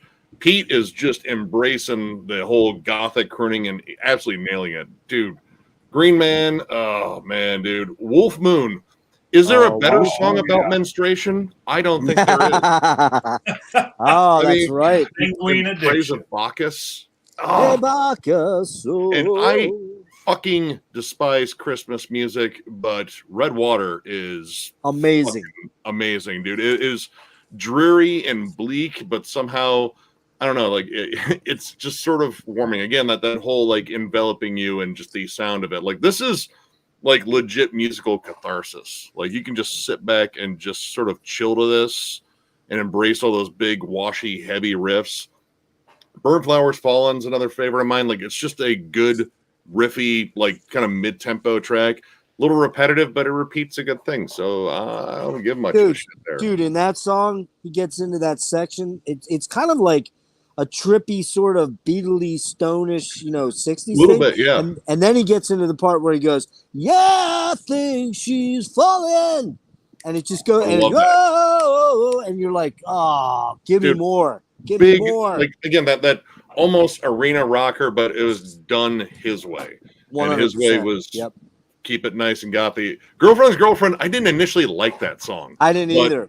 but coming back to it, like it's good. It's fun. It's again catchy. that sort of like Beatles-ish sort of pop, but kind of tongue played in cheek, very. and Tongue and something. That's right. yeah. Yeah, dude, and again, the sexual energy on here is definitely it's insane. peaked.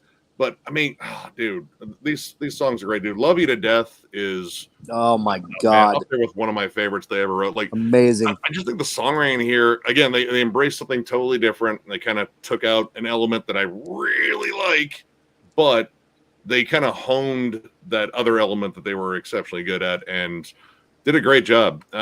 Not my favorite. Like, I don't know where I'd put this. I think I put this one at 3 or 4, because this is a hard discography to rank because I love all the albums for whatever reason, and they all appeal to different senses of like my tastes and such.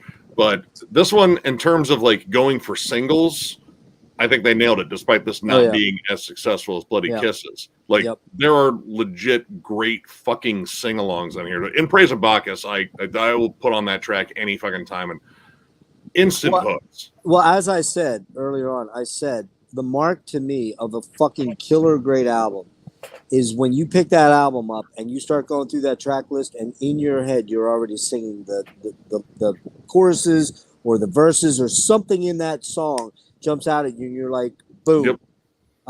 And I will say that all but 2 songs on here have that. The one being The Liberation Of, which is silliness and kind of a goof track. Yeah. And the last song, Haunted, doesn't do it for me. It's the least favorite song on the album. I like it, but I don't love it, and it's a 9.5 for me for that reason. And it's number 2 on my list. I mean, Haunted's all right. See, that's and that'll be kind of a theme later in terms of albums. Haunted follows something I think that is like a top 5 fucking typo song for the Wolf Moon is like, dude, so good. That chorus cannot possibly get more grand. Like, it's impossible. It hit a ceiling there and maybe punched through a little bit. Amazing. The other thing about Haunted is it has that spoken word part, which is creepy and Pete like, but it just goes on for too long in that song. And the one thing I will say is that about Typo is that they wrote a lot of long songs. Pete wrote a lot of long songs. But here's the weird thing about it. Most of them never feel that long. They just don't. Rarely. It's good. That's one that does. That's one that does for me. Yeah. It just doesn't have the catchiness of the rest of the album. Let me run through them real quick here. This album did go gold. Bad Ground joke track. It's fucking hilarious. I love it. Love You to Death, man. Oh my god. Oh. It's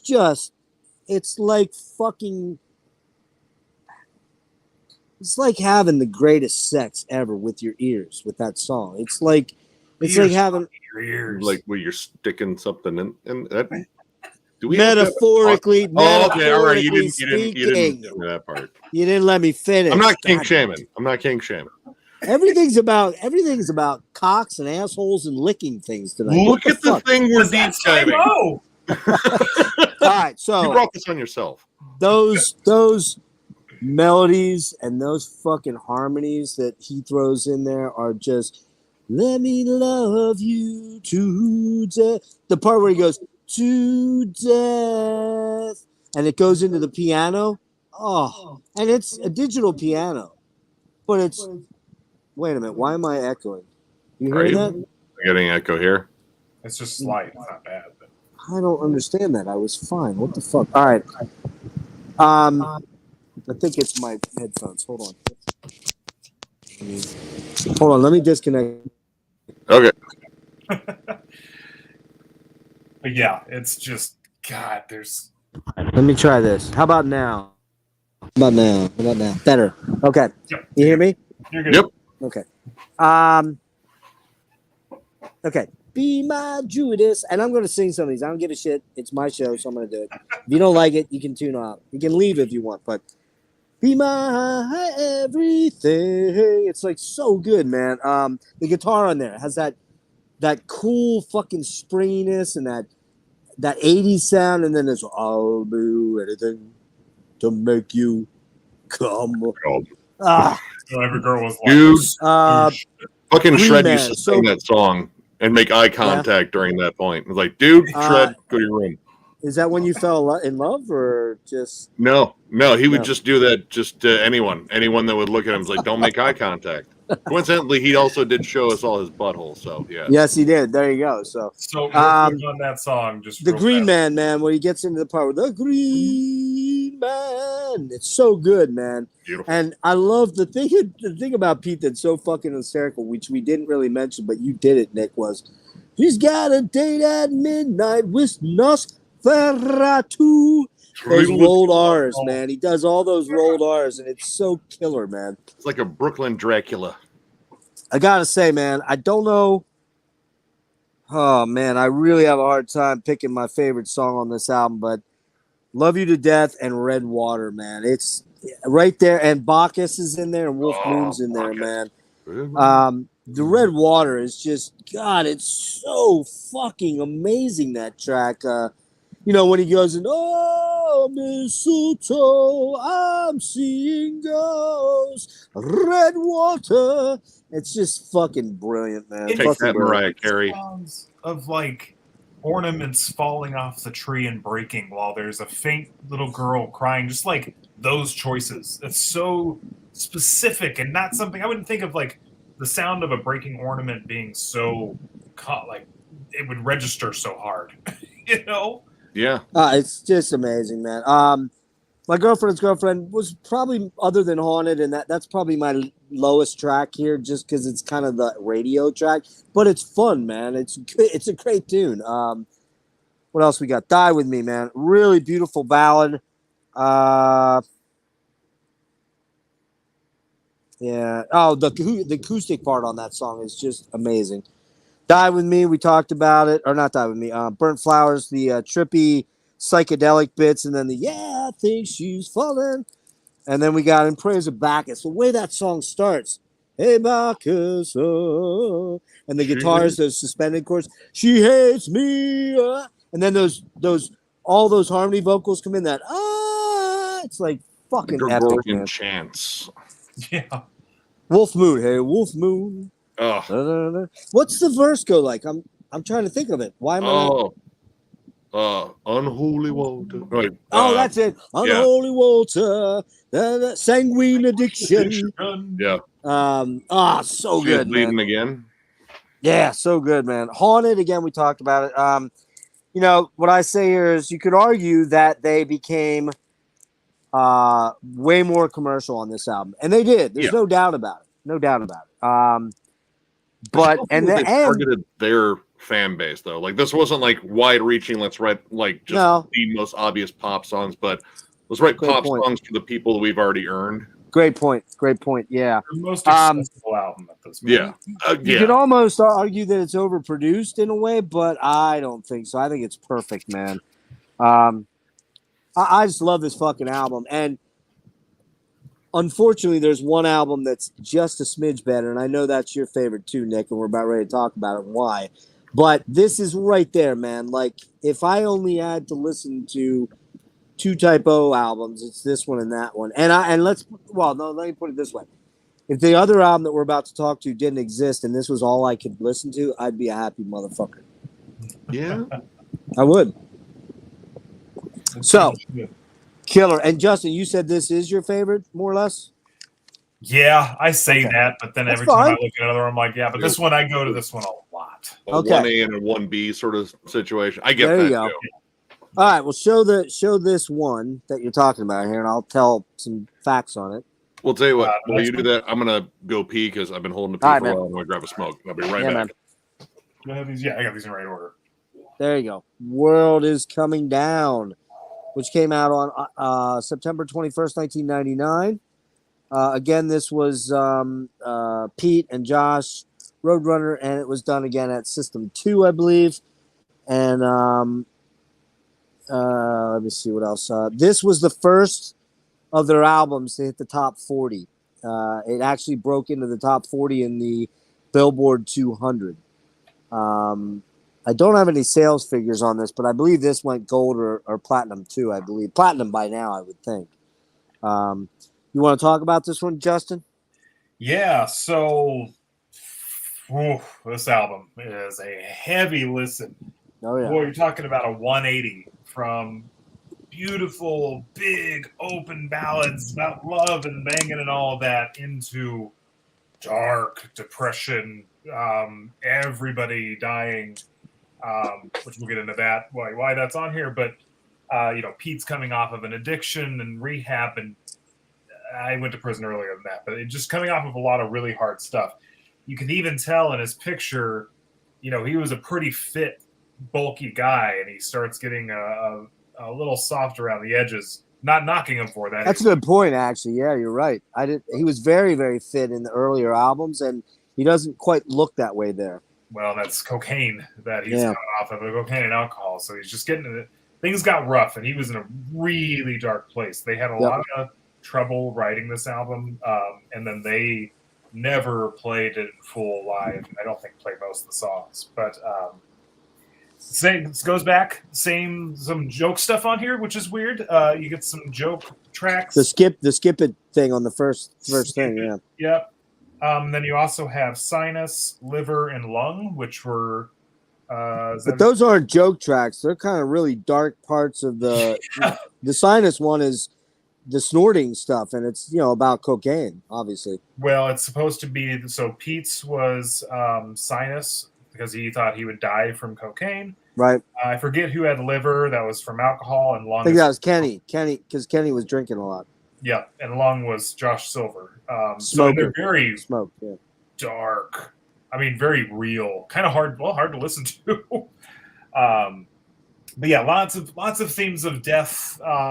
Less comedy than the previous stuff. The self-deprecation is getting a little more serious, but. Fuck, it is such a good album. Really honest and sincere album. The other ones are a little more, Slow, Deep, and Hard is narrative. Bloody Kisses and October Rust are more of a fantasized thing. This is coming. Pete had to get this out. This had to come out in a very real way.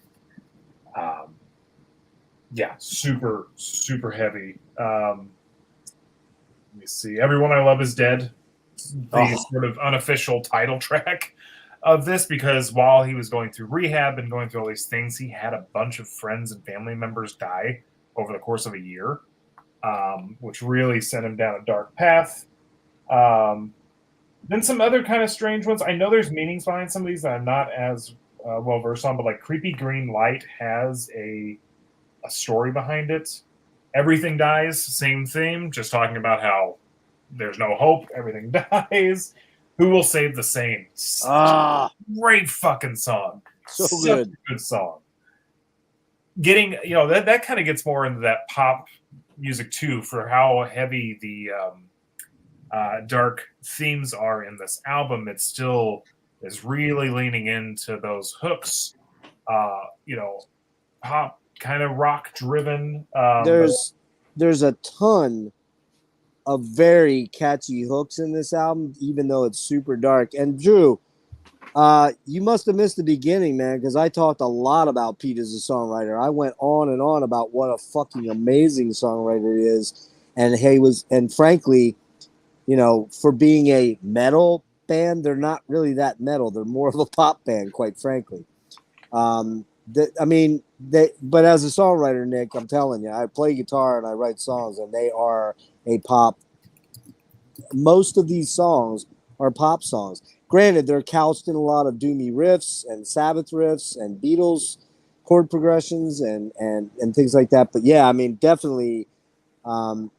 You ready to get into this one, Nick, or did you want me to go? Oh, dude, I was born ready. All right, go for it. This is my favorite typo album. I will go on record and say this is one of the darkest, most deeply personal albums in metal, period.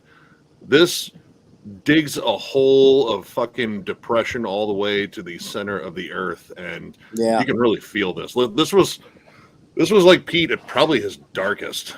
Like, these songs are so intensely personal. Like, I mean, White Slavery right away. I mean, he's talking about his cocaine addiction. The title track is a complete like drive through and tour of Bummerville. Like it is the entire like, yeah, we're gonna stop by every fucking depressing stop because I mean it just cuts to the core. And again, like once again, like Josh Silver compliments it so well. Like everyone I love is dead. Like after they say that chorus, that the weeping little synth that comes in, it sounds like the synth is crying a little bit. This album is kind of sometimes difficult to listen to because like it's very intensely personal.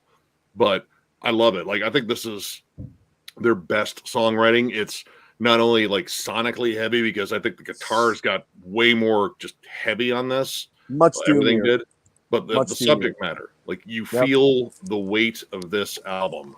God, what was the other one I wanted to bring up? Oh shit, we gotta flip it over. Oops. Yeah, you brought up "Who Will Save the Same." That's like probably the peppiest song on here, but it's not. But I love that sort of like almost like fairies wear boots kind of swing to the rhythm. Yeah. There's little fun like vocal flutters in there. And that's a good comparison on that song. Yeah, it's a great song. There's so many good songs in here. Pyretta Blaze, God, those Sabbathy riffs on there are so good. Creepy Green Light, again back to the green, and man, it's just I don't know. It's everything they do well, pretty much down to perfection. Again, minus the hardcore sound, which we'll get a little bit of that later. But man, God, I absolutely adore this album. This is 100% my favorite, and yeah, it's everything in terms of like typo. It's the best. This is my favorite as well by a pretty good margin. This is a 15 out of 10. I think every song on it is fucking brilliant.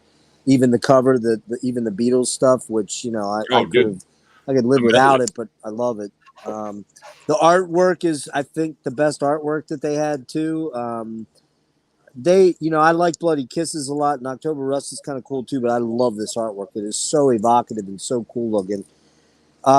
Songs, man. Everyone I Love is Dead. Oh, everyone I love is dead. It's just the way he sings that. It's so perfect. The first so good. time he says "God damn it," like when he God just yells it! Like, you feel it. Oh, he's fucking pissed. Kenny's solo on this is really good too.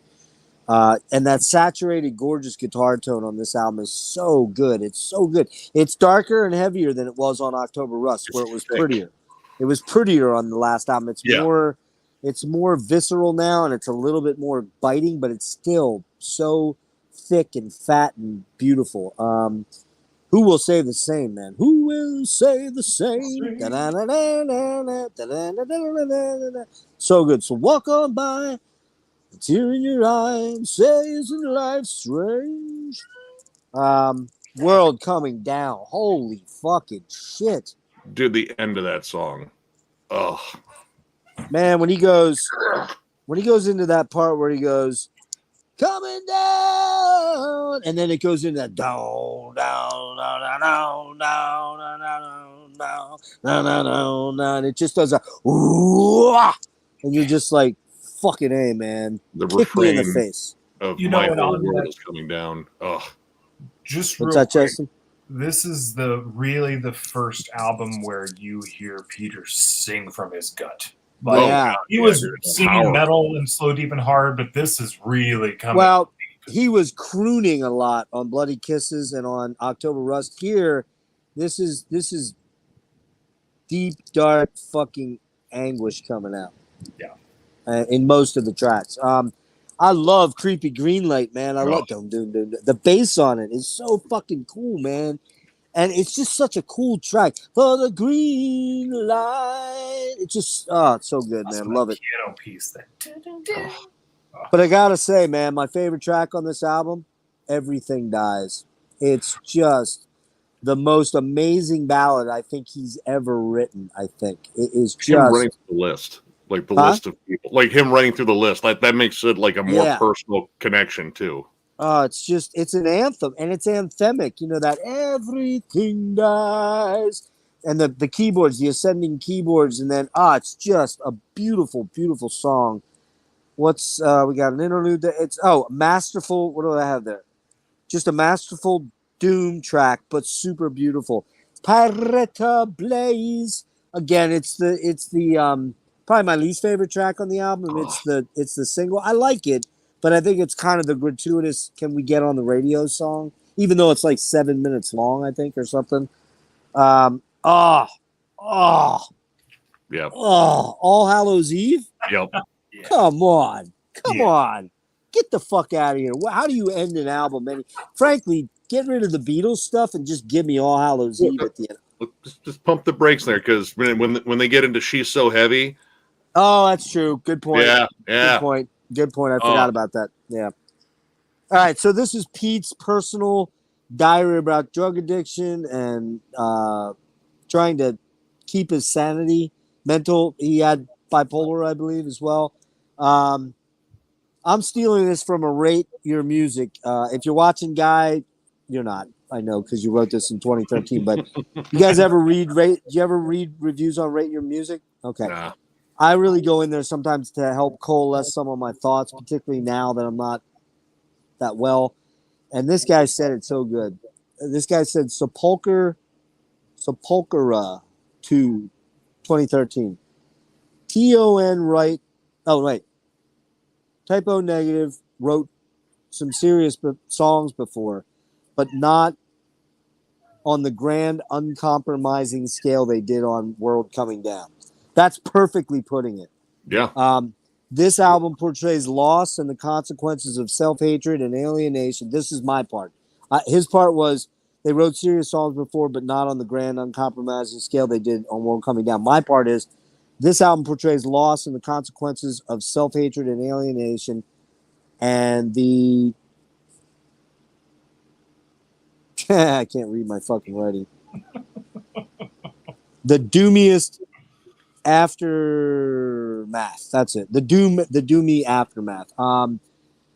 Something to note, which is probably in that book, Justin. It cost the label $75,000 to cover the Beatles catalog because it was $35,000 a piece, and they didn't realize, they thought that it was just $35,000 to do a cover song like all the other ones they did. Yeah. But they took all those, they did the medley and did 3 different tracks. So it cost them $75,000 or whatever.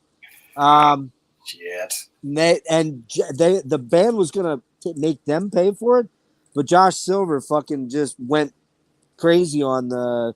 Josh was apparently their attack dog always. When He kind of was always the head of back of house, kind of. Right, exactly. What else do I have on here?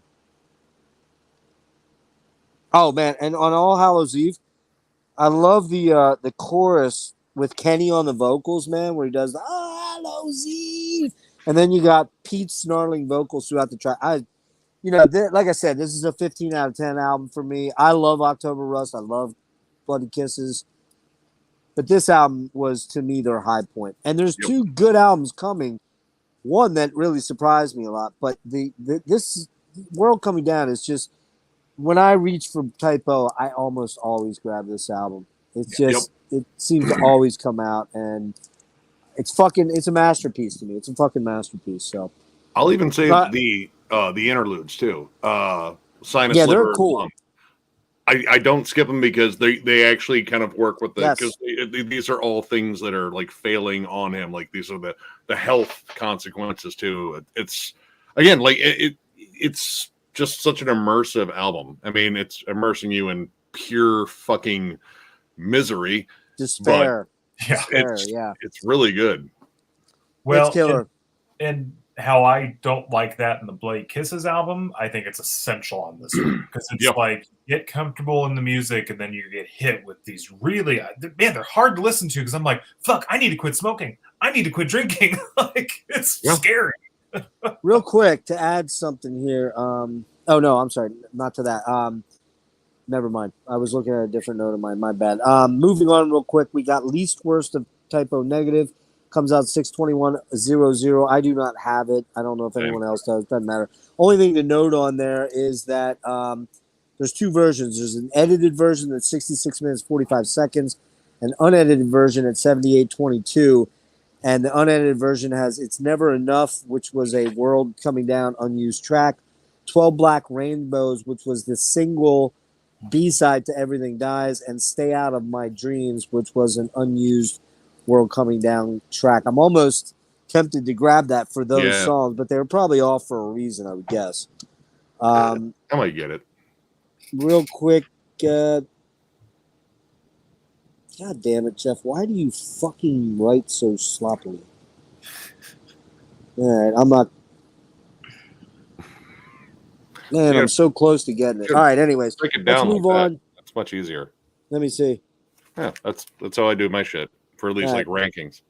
Let me show you what my writing looks like. Oh, good God! Yeah, I can already see it. Holy shit! What have you done? But look at what happens. I start making notes all over the fucking page.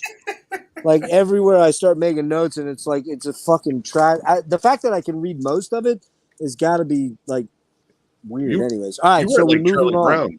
Brown. Let's move on to Life is Killing Me, Sir. Ta-da! Do you have the slipcase version like I do? No, I don't. I have. I can't show mine, but you know, I do have the slipcase version. Justin, you got that one? Yep. All right. Very simple. Very 2000s, I feel like. This really, the imagery of it, everything about it was definitely crossing over into the new decade and millennia. Do you want me to go ahead and go on this one? Yeah, go for it. Sorry. So I had the same experience I think most people had with this, which was the first time I heard it, I was like, but it has grown on me a lot over the years. There are some absolute bangers on here. I Don't Want to Be Me, obviously being the radio hits. I also have I got this when it came out for Record Store Day, the Trivium typo single. Trivium did a great job on it. Nice. I never saw that. Yeah. No, what is it again? Show me again. What is it? It came out the same Record Store Day as the Bloody Kisses. Okay. It's got typo, I Don't Want to Be Me. Okay. So they do these. And they covered it? They covered or what? Yeah, Trivium covered it. Okay. Typo has one too for Deep Purple's Highway Star, where it's Deep Purple and then typo on the other side. So I didn't know that. The other cover of Highway Star is fucking awesome. Yeah, it's fantastic. I like it better than the Deep Purple version, which is the case with a lot of. I mean, it's good. It's good. But yeah, there's great songs on here. Todd's Ship Gods Above All Things is great. Some of the more, I guess, songs I actually really like here. IYDKMIHT. Oh, it's so good. Which is, if you don't kill me, I'm going to have to kill you. Yep. Nettie. Drunken Paris, talking about weird little musical interludes. I really like that one on here. That's almost like almost a fully formed sort of idea there. Yeah. Yeah. Musically, like a bridge. It's such an interesting thing. And Life is Killing Me, sort of pulling over a little. This is much more lighthearted. Way light. World Coming Down. Way more upbeat. Their most upbeat album by far. And probably their most, we've talked about how things verge into getting radio friendly with some singles and stuff. This is probably their most radio friendly album as a whole. You also have Pete with his normal comedic stuff. Of course, I don't know when we want to talk about the Playgirl stuff, but he wrote the song I Like Goyles, spelled Goils. Well, you can bring it up. Go ahead, bring it up. So yeah, I mean, everybody here watching this, I'm sure, is familiar with it. But Pete did a stint for Playgirl, and kind of did it on a whim as a joke, and it sort of haunted him for the rest of his life because the rest of the band did not want him to do it. He's like, fuck it, I'm going to do it.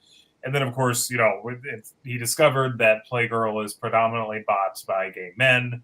At which case, and he's come out and said he's not homophobic, but he's such a Brooklyn guy. He wanted to make it clear that he was very straight. So he wrote the song I Like Goyles about that. Also, and there's those lyrics, man. The lyrics on that song really push the envelope, man. They really do. They do. I mean, he talks about compacted poop, man. Come on. Seriously. Yeah, when he gets like, oof, that's just so literal. It's so paints a picture. Fun fact about the Playgirl thing, he was naturally erect for the whole thing. Usually people use enhancement pills, and he wanted it to be sure that he was all natural. So, little bit of trivia. I got to be honest with you. I've never seen it. I haven't even gone to look for it. You have to. You have to. I've heard enough legends. Like, I've heard the legend of it. Exactly. Like, seriously, like if your dick has a legend behind it, I don't think I need to see it because I'll probably be terrified of it. You could hide behind it like a tree, like here's fucking cartoon characters peeking out from behind it. Here's the thing. I actually heard a legend about his cock that it has its own zip code. So, yeah. Do I really need to see that? I want to say it's like what the third tallest building in Brooklyn is his dick. Hey Eli, what's up, man? What's happening, What's up, Eli? Yeah, he was on the Jerry Springer show. I've seen that episode. Yeah. He entered and did the whole. Yeah, and all the chicks. There was a lot of chicks there, and he knew one of them. All the chicks, he probably fucked every one of them, man. He says, like, they asked, do you recognize any of these ladies? Like, I know that one. Like, yes. There is a video that I have. I didn't. Shit, that's right over there. I might be able to pull that for the end. No, it's not that. It's a DVD. Wait, what's that called? After Dark. Is that the one of them on tour? No. Fucking Joe has Shred has that one, and yeah, there's a video of one of them on tour where Pete is in the back. Pete is in the back of the bus with a fan, dude. Yeah, and he is going down. If you know what I'm saying. Yeah. Wow. He is down below. Look, that happened. Meet and greets now. Back then, dude, like, no, I'm going to give you an intensely personal experience. Yeah, let me meet and greet your vagina. Come here. Yeah, Eli, there is another.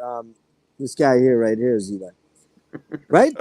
No, Levi. It's Levi. I called him Eli. It's Levi. I'm sorry. Yeah, my bad. I'm old, man. I can't remember shit. Justin, were you done, or did you have more to go on that one? There's just lots of great songs on here. We were electric.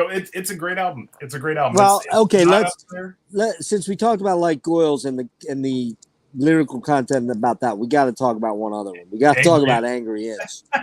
I got an angry inch, and I love that song. It's fucking kick-ass song, but man, the lyrics in there. Wow. Hold on. You say lyrics. I have a lyric for you if you never heard this song. They have them in here too. What's that? I was just seeing if they were in here. I don't think they are. Are they? No, they have all the original like pamphlet stuff, but not the lyrics. All right, I folded that damn page down, and now I can't find it. I will find it, but hold on. Well, it's based off of Hedwig and the Angry Inch from like what, the 70s? Yep. Yeah. Well, but that's not what the lyrics are about. No, it's his own interpretation. Nick, why don't you talk about that, and then when I find the lyrics, I'll throw them in. Why don't you talk about it? Let's see. All right, this is kind of what I was saying about like how a great track, and then the next track is like, well, okay. This is kind of that in album form because I agree. I was pretty much just absolutely blown away by World Coming Down, and this one came out, and it's good. Like, I don't think it's a bad album at all. I don't think Typo made a bad album, but they definitely kind of trimmed back a lot of the heaviness. This definitely feels more poppy, more accessible. It does. Production-wise, it's, I would say, decidedly more clean sounding, too.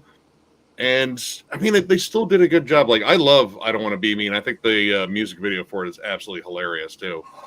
But I didn't get, like, all the stuff that I wanted that they gloriously achieved on the last one. So this one is just, like, sort of like a hangover album. But, again, still good. Anesthesia, best track on here. That one is probably as close to World Coming Down. Like, dude, I love the end of that song, too. I Don't Need Anyone or Anything. Oh, good stuff. Life Is Killing Me, great title track. Oh, so good.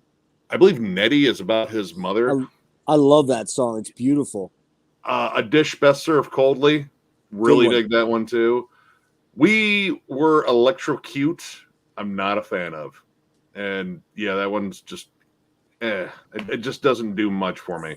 And that's kind of the first time where I ran into a song that I just flat out didn't like by Typo. Drunken Paris, I think, is probably one of the most interesting interludes they've done. It's just, I don't know, kind of cool.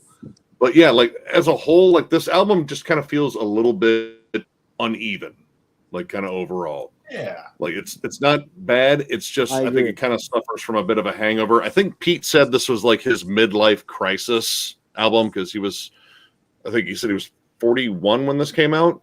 So it was like, yeah, my friends are fucking, dying and blah, blah, blah. And this is happening. It's like, hey, I'm just going to go over all this shit. And I was like, yeah, all the bullshit from my youth is starting to catch up with me. But at least he kind of, brought back some of the humor, kind of mixed results there. But it's a good album. It's just sort of odd. Like it feels kind of more like a collection of songs versus like a complete thought. Because I think with like the last two albums, they gelled so well. Like they flowed beautifully. This one's got like some speed bumps in it, but still it's good. Well, and on that, I think that's a good point. It's also a bit like, and I think they even said something about this. I can't remember where I read it or saw it or something, but this was kind of their first album where they made an album because they had to make an album. It's a little bit I got to get on the label. That's a good everything point. else was coming from somewhere, and you still get that here, but it's the most albumy album that they had to do. I think, like, all right, in terms of contractually obligated albums, they did better than, like, say, Deicide did. Because once, it's like, oh, we have to make an album? Fuck you. They just kind of, they shit the bed on two particular albums that I'm still not a fan of. But yeah, they still wrote a good album. It still captures their sound. It's just, I feel like you kind of got, like, the decaffeinated version of it. Like, I don't know. It's just something there's missing that, again, was brought forth on the last album that, again, like, it hit such a fucking high and a low, technically, too. But, I don't know, it just didn't come close. And that was just sort of an issue for me. So, Levi has an interesting little thought here that is not that far off. He's saying that, it's odd because it's almost like they're playing Monkeys songs. Yeah, there's a lot more. First of all, Justin hit it on the head. It's a much more upbeat album because how much more low can you go than World Coming Down? You really can't. Yeah, maybe a Leviathan album like the Seventh Sublevel of Hell or something like that. But that's about it. I mean, you really can't get lower than that with World Coming Down. You're right, Nick. I agree with your assessment of it that it sounds, first of all, it's 15 tracks. It's too long. Yeah. Typo had a really, they kind of specialized in making 75-minute albums. And generally speaking, they were damn good at it. This is the first time I'm listening to an album where I'm going, all right, there's a couple tracks on here I would have boned out. I just would have kicked them out. However, that said, I did want to read these lyrics. My sex change operation got botched. Guardian Angel fell asleep on the watch. When now all I got is a Barbie doll crotch. That is fucking awesome. I got an angry itch. Anyway, so about sex change, that's weird because, well, Nick, my personal situation there. So not me personally, but someone in my family. So it's kind of weird to read that because I kind of feel like, okay, that's maybe a little over the line. But I really love that song. I love the way he sings it. I got an angry edge. He's like, it's almost like a Misfits song or like a he sounds like Glenn Danzig on there. A little bit. I would even almost say like Ramones because, again, that sort of poppiness. Yep. Like, because that's always still there. And I think more present on this one than the last one for sure. Actually, that's a great point. This sounds like a Ramones album with much longer songs a lot of the time. It just has that kind of poppy boppiness and the keyboards on here are a little bit, they're not the haunting scary shit that you had on a few tracks like Nettie. They are on what's the one well, let me go through them real quick. Less Than Zero, that's kind of the Doomy 13, the Doomy riff intro is kind of cool. I Don't Want to Be Me, man, that's like an 80s song. It's like an 80s song. That it almost sounds like In Excess or something, like Don't Change or something like that. It's got that vibe to it, right? It's got that up-tempo, like, kind of hardcore punk bounce to it. It's like, yeah, dude, Let's go. But it's super catchy, man. I don't want to be me. So good, man. Less Than Zero is very poppy, very Beatles. I like that song a lot. Todd Shipgods is really cool. It's groovy. It's got it's really the most unlike TON type track on there for me. Really like that song. I like Goyles. You know, it's I don't know. It's commercial. It's kind of corny. It's got a punky vibe to it, but it's not. It's one of my least favorite songs on the album. A Dish Served Cold sounds like Bloody Kisses on, or an October Rust song. Probably my favorite on the album. That's probably the one I like the most. I really dig that song. How Could She? Let's see. Pretty weird but heavy track. Almost too long. I don't know what I say. Oh, Kenny sings on that one. I like his vocals on. Life Is Killing Me, man. If there's a song that it explains my life, if you read those lyrics, except for the wiping feces part, which is kind of weird. Pete always was a little too descriptive sometimes. He definitely bared it all. I mean, he did. He's showing you everything. But that song, man, talking about doctors basically fucking people up and killing people, man, that is me. Life Is Killing Me is like, that is me. But it's got that killer fucking chorus, man. Life is killing me. Life is killing me. Like a secret weapon in the band when it comes to it. Like we need a slightly different chorus. Pete, you want to take a sidestep and let Kane take this one? Oh, so good, man. Nettie. I love that song. It's beautiful, man. It's a dark, brooding ballad. It's just one of Pete's really, it really sounds personal. I like it a lot. We Were Electric. What do I put here? It's kind of a forgettable one to me. Yeah, it's yeah. Although I do like the part where he does the no. The no. That part's kind of cool. But here's the thing. I don't remember the song, and I listened to it 3 times, so that tells me something. IDYK, what's it stand for? If you don't kill me. If you don't kill me. Yeah. That is fucking killer, man. I love that chorus. If you don't kill me, I'll have to kill you. That's so good, man. Angry Inch we talked about. That's the most upbeat. It might be my least favorite just because it's the weird lyrics and shit, but I do like it. Anesthesia. Beautiful. Another great song. It's not my favorite, though, but I really like that one. What's that say? Oh, that has the best synthesizer stuff in it. Love the synth. Yeah, that one's really, really cool. I dig this one a lot. Drunk in Paris, it's an interlude. I get what you said, Justin, but you know it really kind of ends on a very kind of hey, dude, get out of my bro. He's like, excuse me, I'm a star. Where'd you go? Okay, all right. I'll introduce Phil in a minute.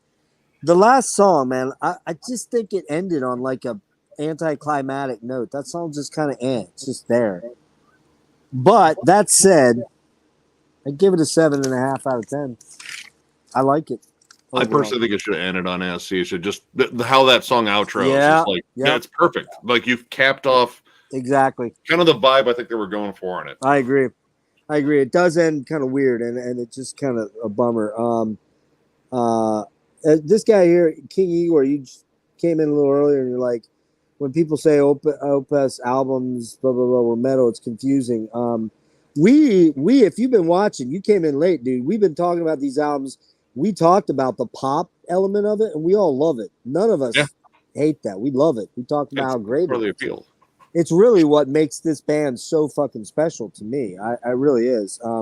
And as for the Opeth Prague thing, man, I'm so tired of that. Fucking who cares?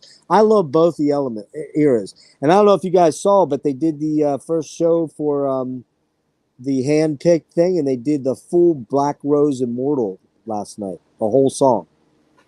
Now, this is over in Europe. They also did, what else did they do? They did Night in Silent Water, I think. Look it up on FM. They did, dude, the set list is insane. It's so good. It was handpicked by the fans. I don't know if they're bringing. This is in Europe. I don't know if they're bringing that over to the States. But boy, if I'm still alive, I'm gonna go in a wheelchair or whatever I got to do to go see that. So yeah, Black Rose Immortal, full version, the whole thing, last night. So all right, we're moving on to Justin. Want to show me the last album there? Ah yes. So Gregory Rasputin. Yes. And I will profess this is a bootleg, but I have ordered the reissue that's on the way that has the live LP with it too. But it's a pretty damn good bootleg. Looks good. But yeah, this so departure from Roadrunner Records, and I still don't know. Let me see something real quick here. Nick, do you have the CD version? You don't have the special version. No, you don't have the double version with this the DVD. This was reasonably hard to find. I know Levi had a hell of a time trying to find a copy of this. Yeah, I have the double disc with the digipack, and it's just something about it being red though. I didn't like the fact they reissued it and red's like, no, it's green. It's green, motherfucker. I think mine's green. Mine is green. It's an original copy. The reissue one they have a red one. That was the big reissue. It was like, no, I can't on general principle. Yeah, no, but I think when it originally came out in the digipack, it came out green. I'd have to go find mine, but maybe it is red. Wow. Okay. I know the vinyl box set that had the CD in it, that was red. I don't. Okay. I think there was both a green and red CD version. I think there is. I think there is too. I'll have to find that out, and if I will, I'll put it in the. Okay, man. Give us your thoughts on this one, dude. First time I heard it, wasn't really sure what to think of it. Second time I listened to it, I loved every bit of it. Just killer. This was going to be the start of the next era of Typo had Peter survived after this album. He's gone through a lot at this point, through going through rehab and drug addiction and coming off of that. He's on Prozac, I think, now, and he's got some of his mental health concerns a little more evened out. He's converted to Catholicism, which is a fascinating turn of events for him. But lots of, there's a hopefulness in this album compared to some of the others, I feel like.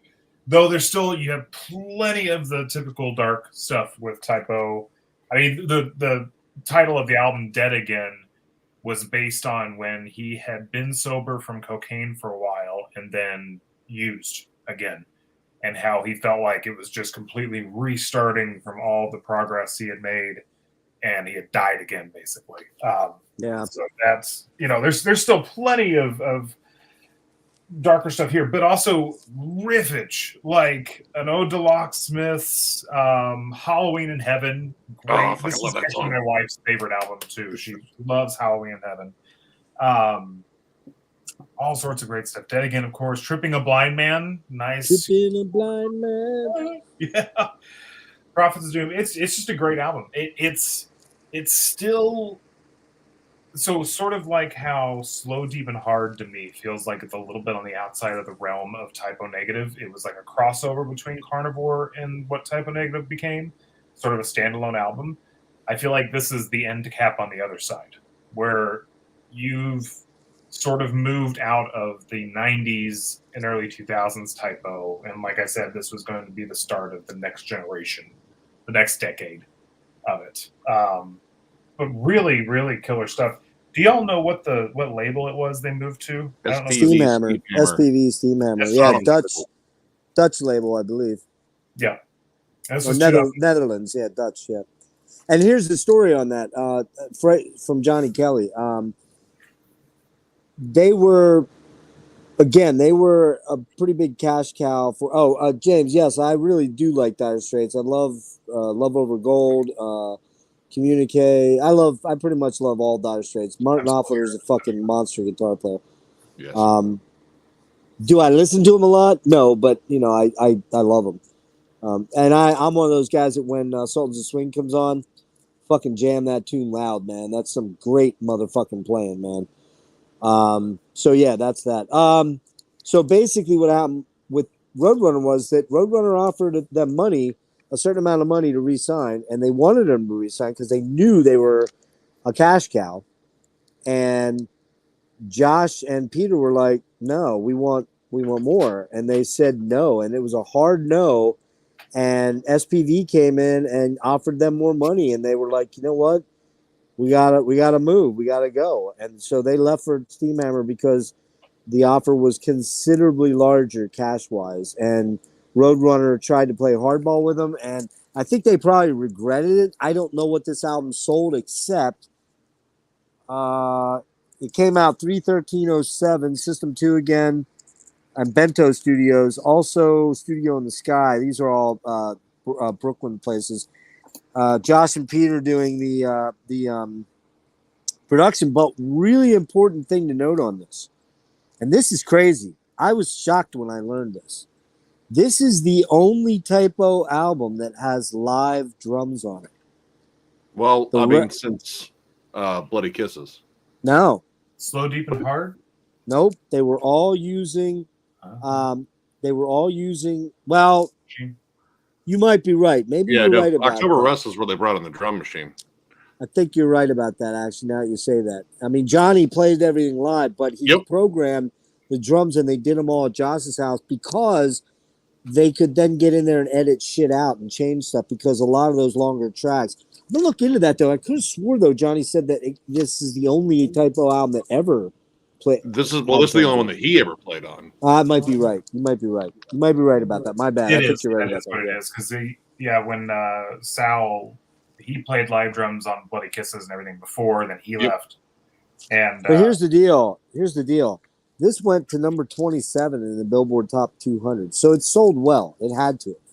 I didn't look up numbers, but I'm pretty sure it's at least gold, if not platinum or more. There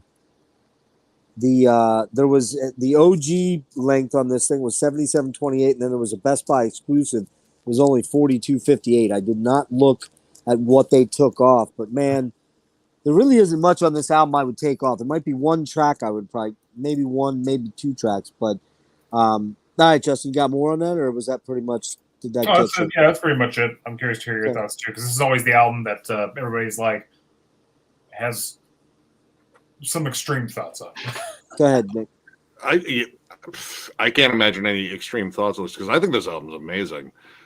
This is kind of like a dark horse in their discography. Agreed. Like, I think it's just maybe just kind of gets overlooked because it was the last one, and I mean, it was promoted pretty well, but not maybe as well as Roadrunner would have promoted it. But this is like kind of, again, like you touched on it, Justin, like this is kind of them coming full circle, but with the added songwriting maturity, some maturity.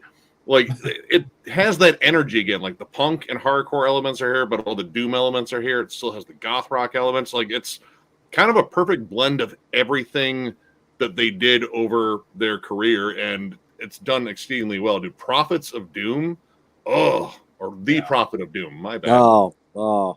September Sun, up there with probably one of my favorite fucking ballads they ever wrote. But I mean, you have a thrashy barn burner with Some Stupid Tomorrow. Like that hasn't been present in years, and they're executing it really well. I love the more organic production on here. Like this doesn't sound like a big overproduced album. This actually sounds kind of raw. It's more streamlined. Yeah. And live drums. Like, I mean, again, for years I was fooled into thinking that was a real drum, not a drum machine on so many albums, but hearing the actual drums here, I was like, yeah, dude, there's D beats, there's a little bit more creativity in the fills. This is just kind of a fun album, and it has so many catchy fucking songs. She Burned Me Down, one of my favorite choruses on this one. It's just, I don't know, it's just immediately infectious. Tripping a Blind Man, Halloween in Heaven. Like Halloween in Heaven. These are fun fucking songs. And I can't see how people would have like a polarizing view on this one. Like, I don't get it. Like, unless you became like a fan of one certain era, one certain sound of Typo, I don't get it. Because honestly, this is just a well-written album, and it's hooky, and it's kind of showcasing some stuff from the past. Like, if you're a longtime fan and you started like Bloody Kisses and Slow, Deep, and Hard, and you've been all the way through this is kind of an interesting little turnaround, and it probably would have been the start of a whole new chapter. I'm very curious what would have followed this, but I can't see people hating this one. I think the other thing too, and I don't know if you said it or Justin said it, or if you did, but I'm going to reiterate it if you didn't. This album has a mixture. It's got the ballad September Sun, which is the big ballad. But man, it's got some motherfucking riffs on this album, like heavy riffs. And like Prophet of Doom, holy shit. Like that song starts out and it kind of it meanders a little bit at the beginning, and then it gets into the part, help me out. Oh, fuck. The really catchy part. Help me out. Fuck. I can't think of the melody offhand right now. Are you kidding me? It was the one I really wanted to remember off this album. God damn it.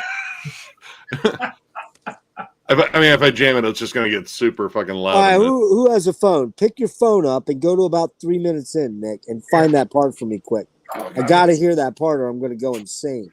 It's the, I think, does he do, yeah, and then he gets prophets and, oh, come on.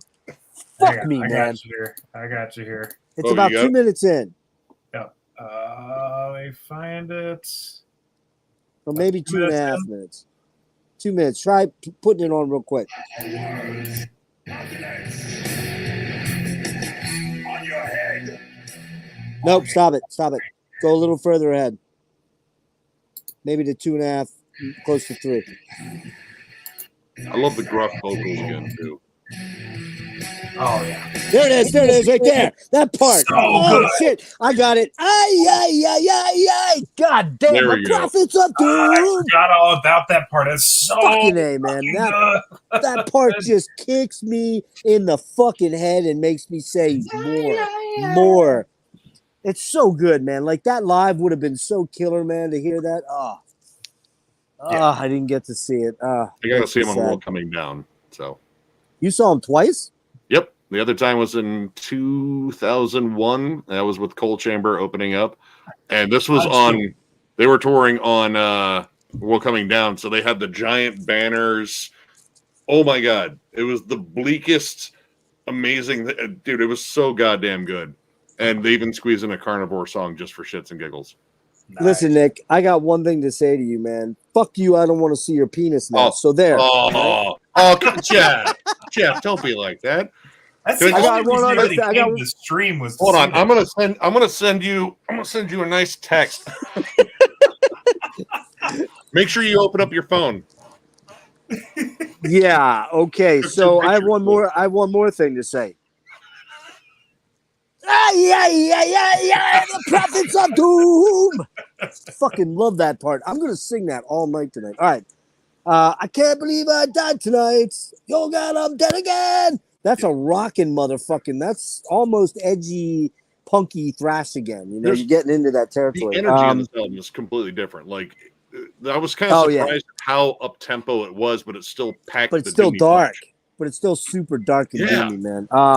Tripping a Blind Man, that is a killer song. It's got a couple. The canto thing is back, and he gets into the Beatle thing and the trippy psychedelic thing. And he gets into that Tripping a Blind Man. So good.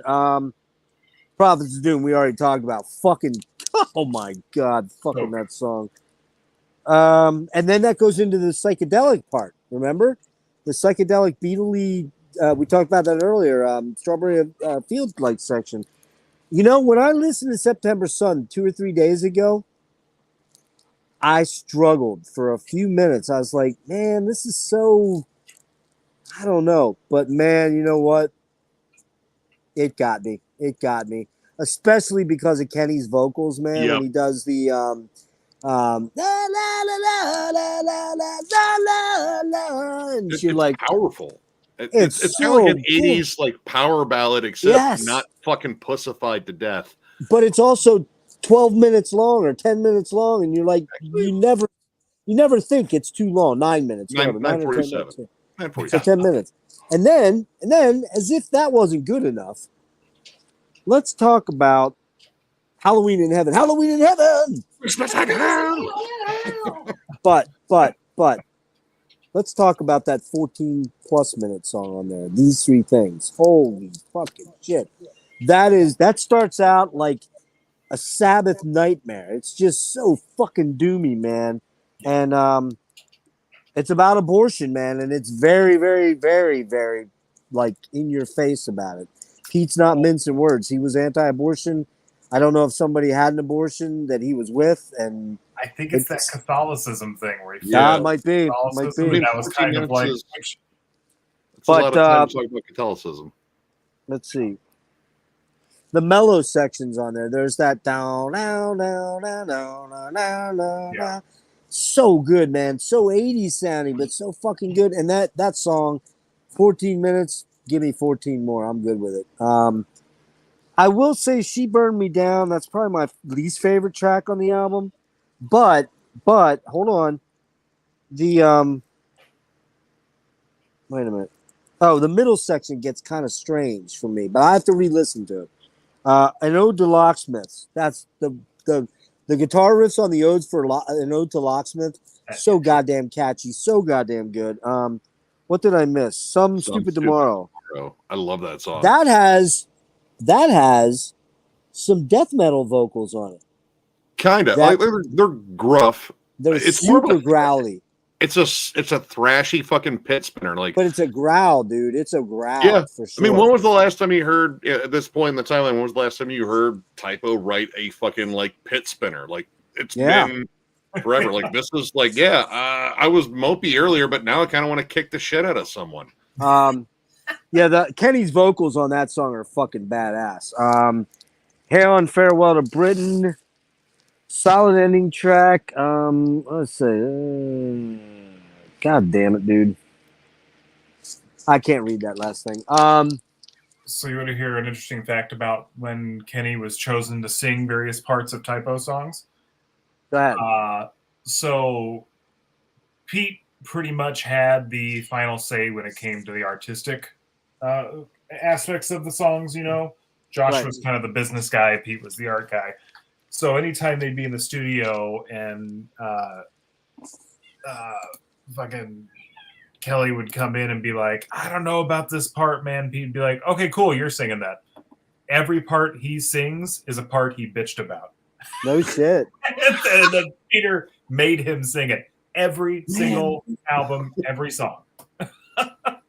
Well, look at that. Joked around, like, you like this part? What do you think, Kenny? Get any problems with it? Like, look at Mr. Sparlin dropping some knowledge, man. Look at that guy. He is right. True. I forgot about that. But here's the thing. He also dropped this, and I'm a little bit pissed off. Hang on a minute here. Where's it at? What'd you do?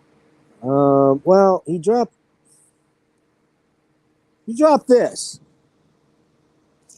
Robert, I did not know Pete was dead. Why'd you drop it in the chat like that, man? I had no idea he was dead. What the fuck? I already just found out about Freddie Mercury in this chat. What did I do? What's he digging up? Oh, shit.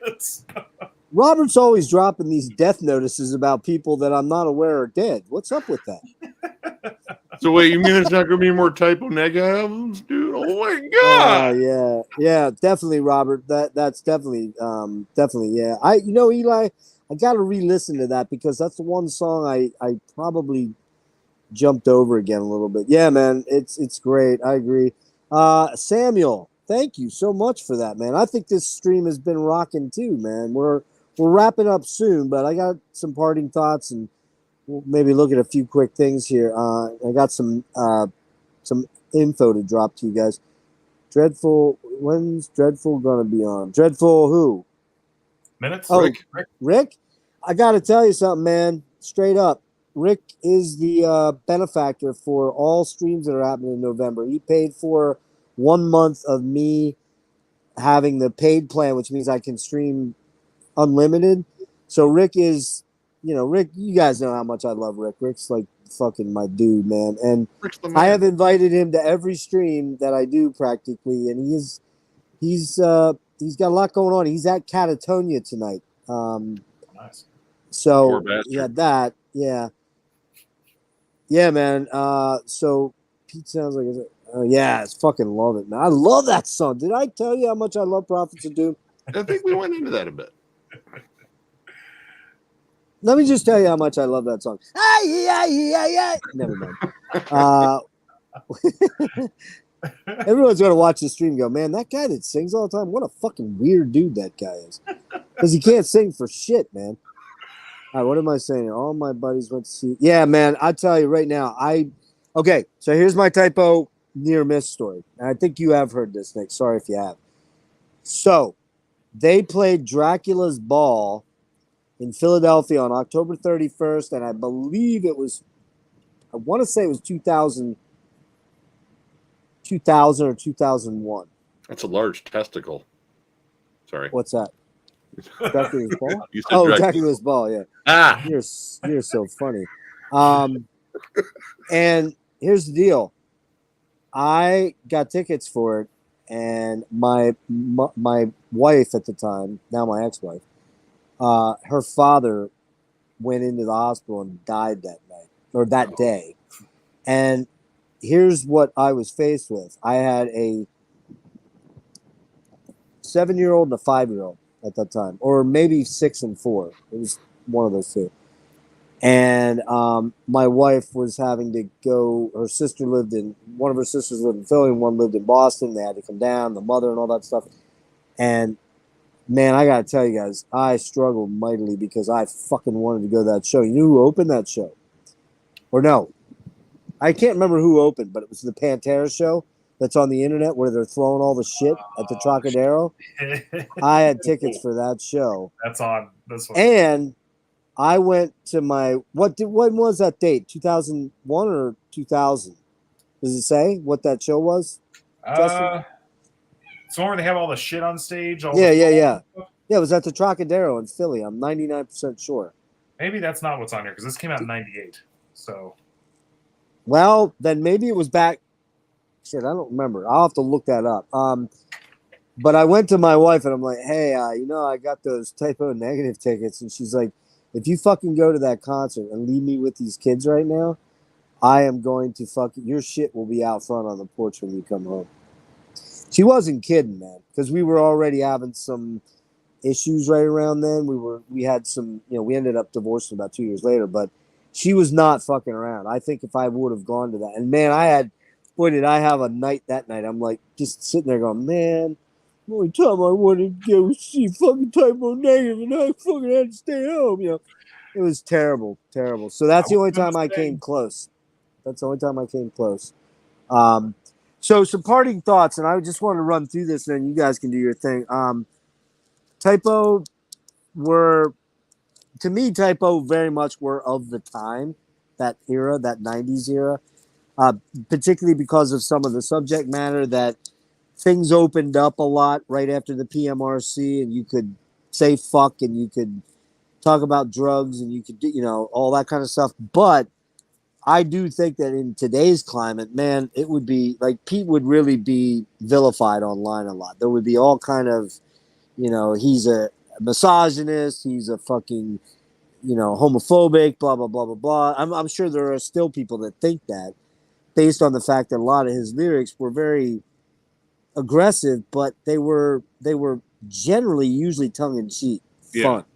The context is so important there. Like, yeah, you would probably have to put a disclaimer before every album. Like, I'm going to do this interview just to let everyone, like, jokes, cynicism, exactly, sarcasm. The production on these albums was always very pristine and sounded more like 80s production to me, especially the 480 bands like Mortal Coil and Cocteau Twins. And and Dead Can Dance. If you don't know those bands, you should, because they're fucking amazing. Some of this stuff might not fly in today's environment, or if it did, like you said, Nick, he'd have to put disclaimers or do. The production was very dreamy, haunting, spacious, but still modern, and made made them almost sound romantic and like shoegaze band. They had a lot of shoegazy vibes to them. And I'll tell you, man, like going back and doing this deep dive, which Justin and I talked about, 6, 7, 8 months ago, something like that. I'm like, dude, do you want to do Typo? And we were going to do it in June, and my health really took a shit. But I got to say, man, like, this band is special. It just is a special band. Pete was a special songwriter. He was a special talent. I saw a lot of interviews of him, and the things I heard was that as long as he wasn't drunk and coked out, he was a beautiful guy to be around. He was fun. He was engaging. He was very intellectual, very intellectual. If you see his interviews, that guy is not a dumb guy. The band, all the guys, Johnny Kelly seems like probably the most coolest fucking dude on the planet. And I'm going to try to see if I can interview him before whatever. Kenny's cool too. Kenny's very cool too. I reached out to him through Silvertomb. I don't know if he's seen the message. And Silvertomb is playing Philadelphia in a couple days on December 12th. Man, I want to go so bad, but it's a struggle for me to go to shows. It really is. So I asked my oldest child, whether she would have any interest in going to see Merciful Fate, and I knew that was going to be a hard sell because that's Monday night. And she's like, I really don't like those vocals. I'm like, yeah, but the guitars. And she's like, I just don't know if I can. I know you, Nick, are not fond of it either. Part of me want to go because Midnight was opening up, and there's some peak fucking sleaze for you. Like that shit's just fucking fun. I can take an hour and 20 minutes or whatever. Well, it's not even that much. I would say it's 80 or 90 minutes of King. I can do that for how good that stuff is. But yeah, man. Some parting thoughts, Justin. Let me hear what you want to talk about with regards to ending things with Typo. Sure. So, I mean, Typo's one of my all-time favorites for multiple reasons. Talking about them externally really were the pinnacle of the 90s goth sounds. I mean, you had goth starting in the 70s to the 80s, Sisters of Mercy, Fields of the Nephilim, The Cure, that goth vibe. In the 2000s, when I was in high school, Evanescence, AFI, the stuff I said before, that kind of goofy mall goth stuff. And right in the middle, you had Typo Negative, which was this perfect, unique blend of metal elements with truly pure goth. All of it's kind of like how The Crow could not exist in any other decade. Typo Negative really, I mean, they could have, but they were in the right decade for them. For me personally, they helped me through some dark shit, man. When I was going through heavy stuff, listening to Pete basically be like, yep, everything sucks, you suck, fuck it. Really got me through some shit. And I'll say this too, just for anybody watching this, I'm a very socially conscious person. I'm, on board with a lot of the stuff that's happening nowadays, but I love Typo. It is tongue in cheek to the T. It's Peter's own personal thoughts in life. There's nothing wrong with enjoying it for exactly what it is. And that is all it is. It's just a dude who was a brilliant songwriter, brilliant musician, who had a lot of fucked up internal thoughts and thought, I think I'm going to do something with this and throw it out there in the world and not give a fuck, which was the purest being of Peter Steele. He did not give a fuck. I'm not so sure I agree with that, and here's why. I've watched a lot of interviews with Pete, and I think there were elements of him that were very outspoken and whatnot, but I think he was a good dude. Like, I don't think that none of this was done with malice. A lot of it was just social commentary. And let's be honest, man.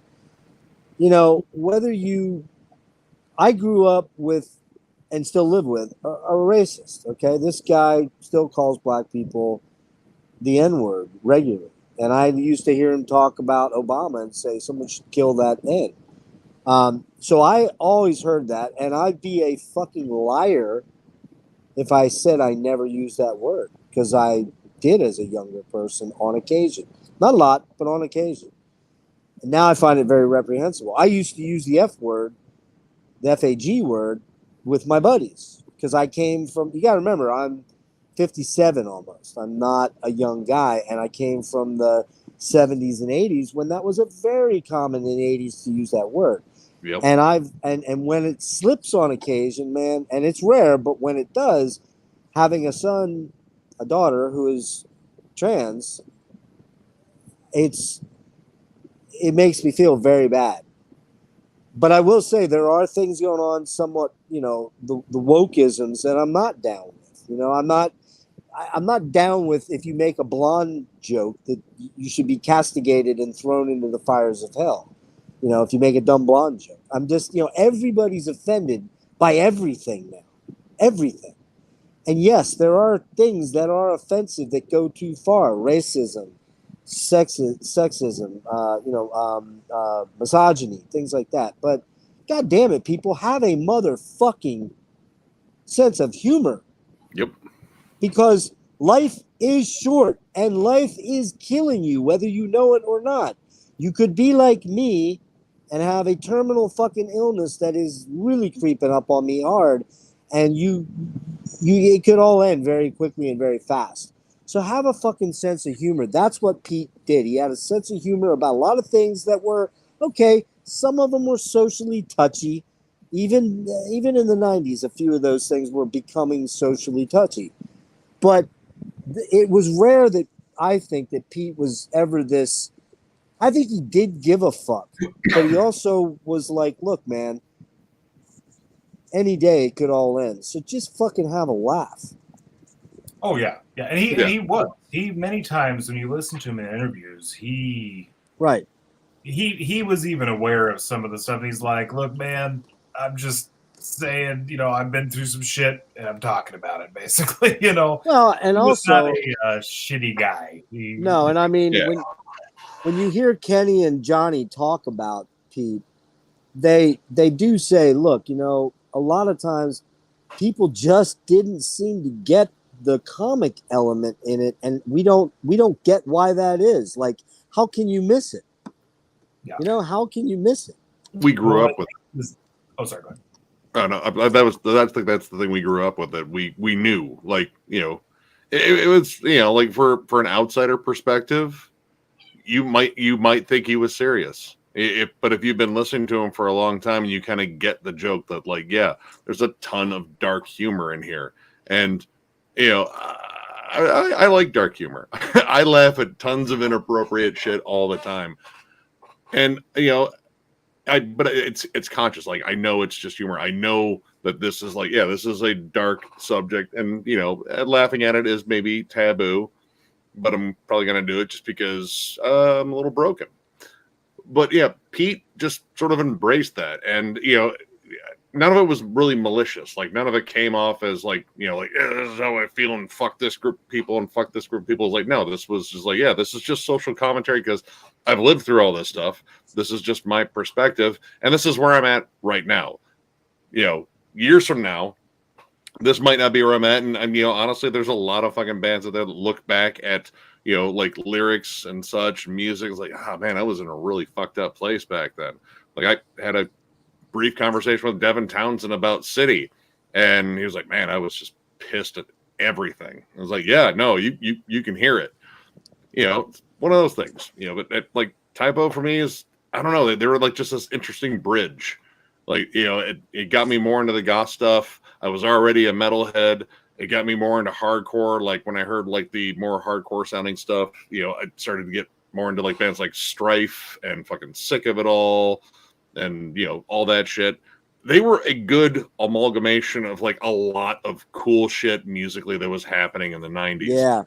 Yeah. And like, they just knew how to write catchy songs that that's the key right there, man. Just songs that, as I said at the very beginning of this stream, man, I picked up these albums and I was stunned at how almost every song I could sing in my head. That's the mark of a brilliant fucking album. I'm sorry, it just is. And it's a great gateway band too. Like, if you're getting into like heavier music, this is a great one because there's a lot of great melodies and big hooks.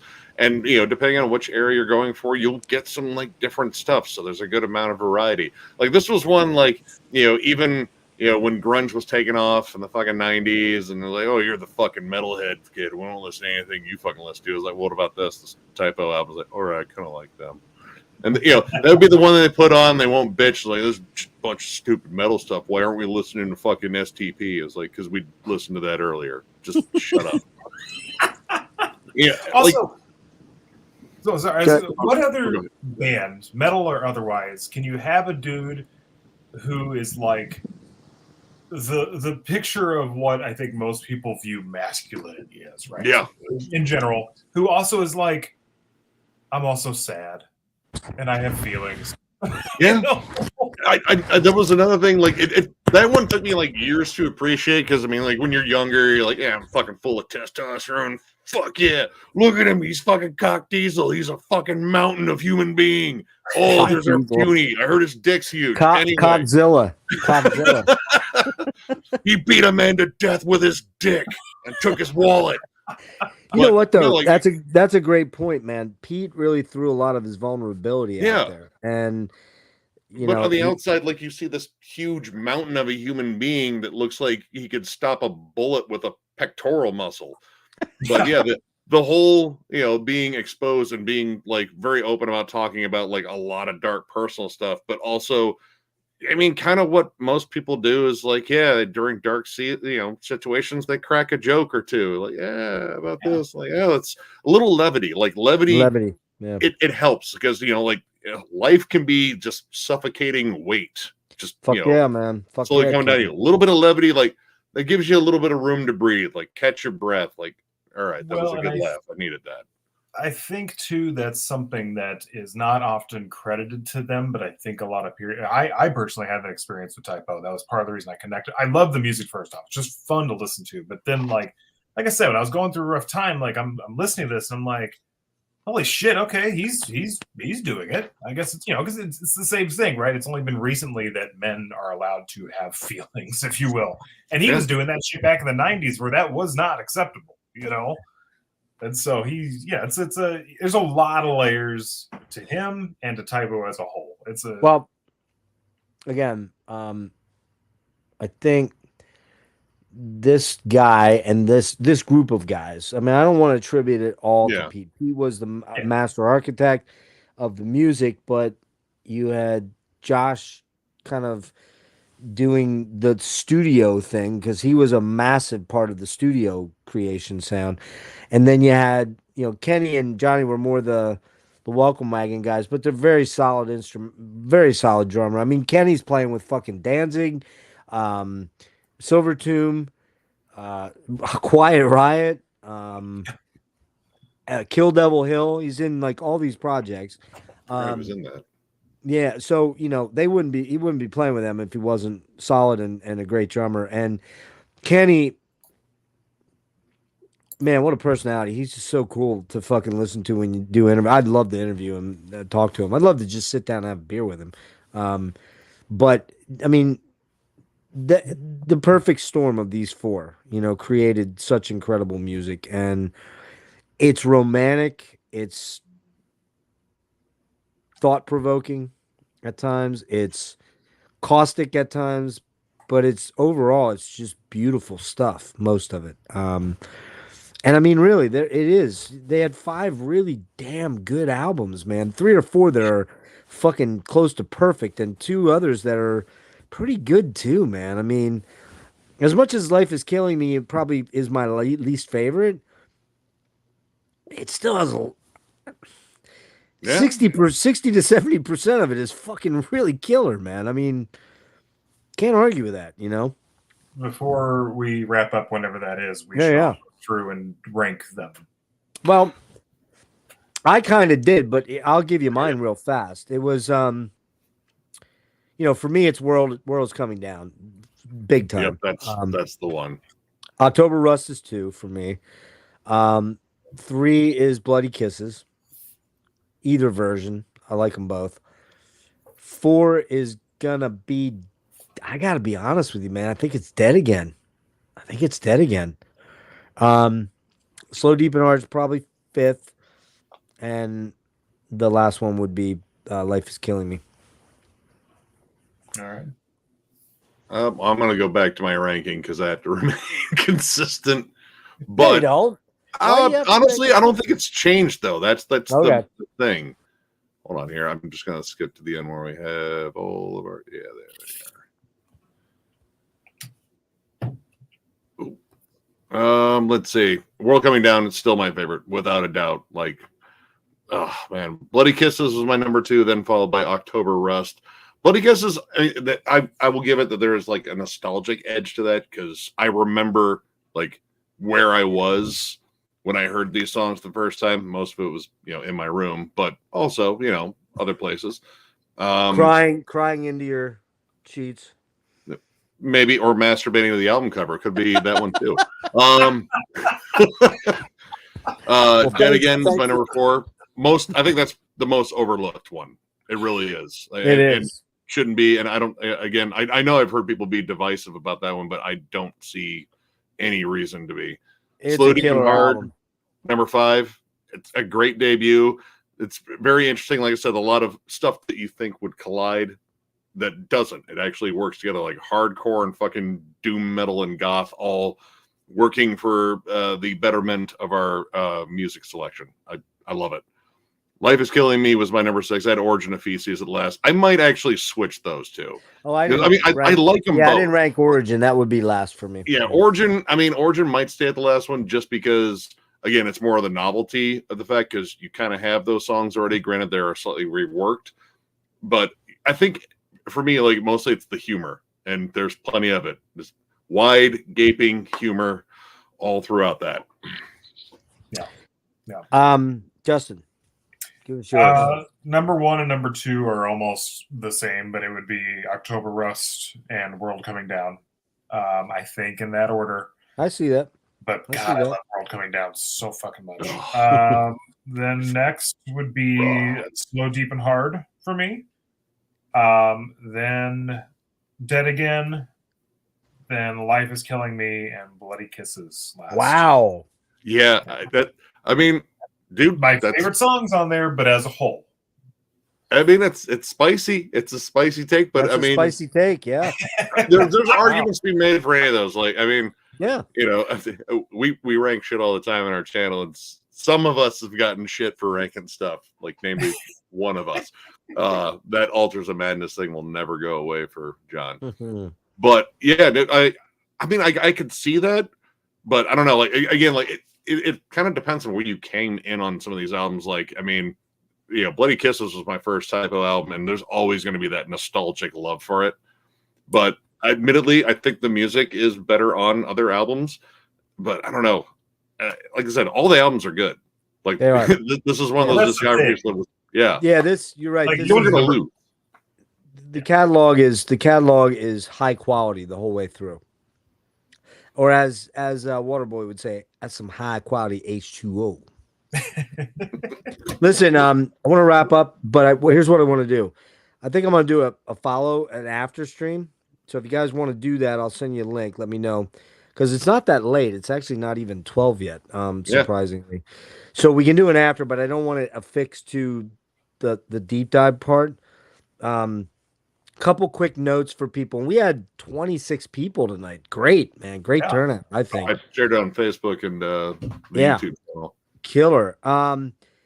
So here's the schedule. Tentatively. Tomorrow night at 5:30. Myself, Serge, and my friend Doug, who is not a YouTuber but is a good buddy of mine, longtime buddy of mine. We are going to tackle the final major puzzle piece of Steven Wilson's career. We're going to talk about No Man, which is his collaboration with Tim Bowness.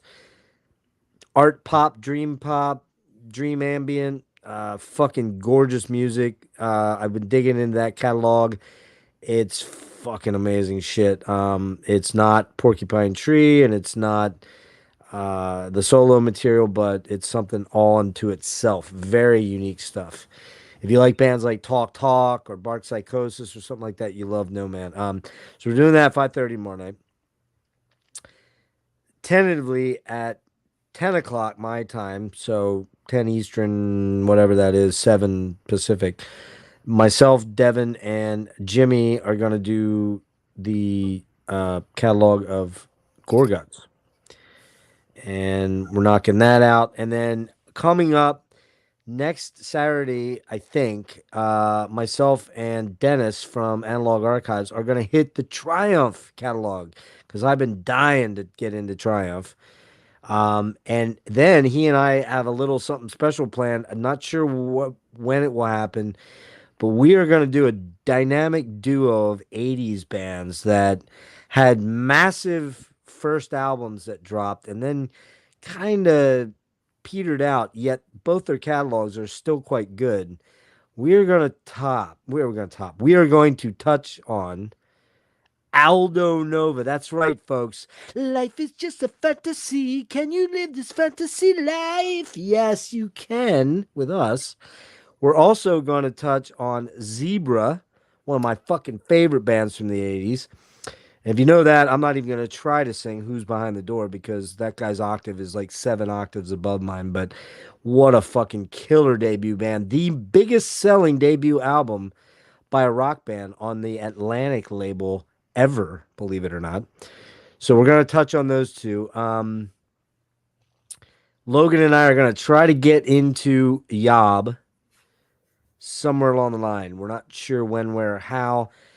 And then I may be doing some solo stuff. I'm going to try to do Frank Marino and Mahogany Rush. I'm going to try and do Gary Newman, although I'm only doing select Gary Newman, because there's a period of stuff where I can't touch any of those albums. They're just way too expensive, and they suck too, by the way.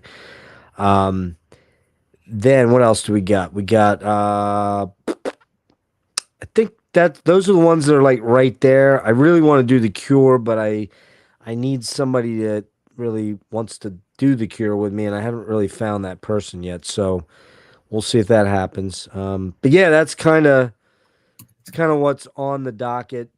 So 3 straight streams tonight, tomorrow, and the next night. So if you guys want to do a separate stream, we'll do that, and I will set that up and hit you guys with the link. And if you jump in, Logan, I don't know if you're still here, I'll hit you with a link.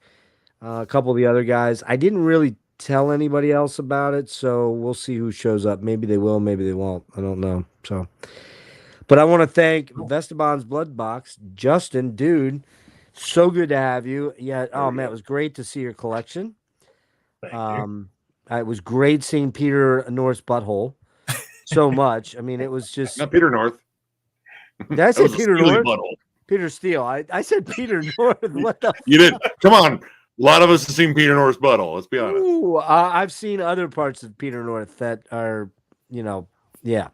And then Nick, who's been with me for a lot of these, and he always does a hell of a job. And he actually puts, he puts stuff that he's doing on hold to help me out, which is really much appreciated. And I will see. Oh, Brian and I were talking about doing the Virgin era of Tangerine Dream. I really want to do that, but I got a bad feeling he may not. Brian's kind of disengaged from YouTube for a while. I think he just wasn't really feeling. I think he's got stuff going on at home, and so we'll see. I'd like to get some new people in. Justin, maybe I'll talk to you about doing something else in the future. But I know you have a wife and a life, and you're not glued to YouTube. So, but appreciate everything, guys. You guys were killer tonight, and I think we did a monster job on this one tonight. I really do. Oh, dude. I'm down to talk about Typo any day. Like this is just one of my favorite discographies to go over, because it's one of those, like, I'm just super fucking connected with still. Huge part of my life. The interesting thing, Justin, you said you were, how old were you when you 16? So you were like about 30-ish? I'm 34 now. Okay, so you were in your 20s when you discovered them? Yeah. So, and Nick, you were in your teens. And I was an old man. I was like 26 or something like that, already basically about ready to have a kid. But the thing is, man, this shit, it's in my soul, this band, because like I said, I picked these albums up and I just started singing the songs. I'm like, God damn, these are fucking amazing songs, man. And I think if we leave the crew of people, and thanks again, 25 people tonight, fantastic turnout. Thanks to everybody that commented. I'm sorry, you had a lot of comments. I just couldn't get to them all. Hard to do on a phone too, by the way. Devin, look at this. Where are you still are?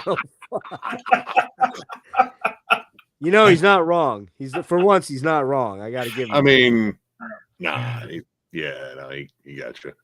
Hey, by the way, Devin, you know what I'm going to send you when I get off here. That I'm going to send you that meme of the donkey, suck a donkey dick. Anyways, yeah, if we leave anybody with one thought, again, I think Peter was just an amazing songwriter. It just comes down to that simple.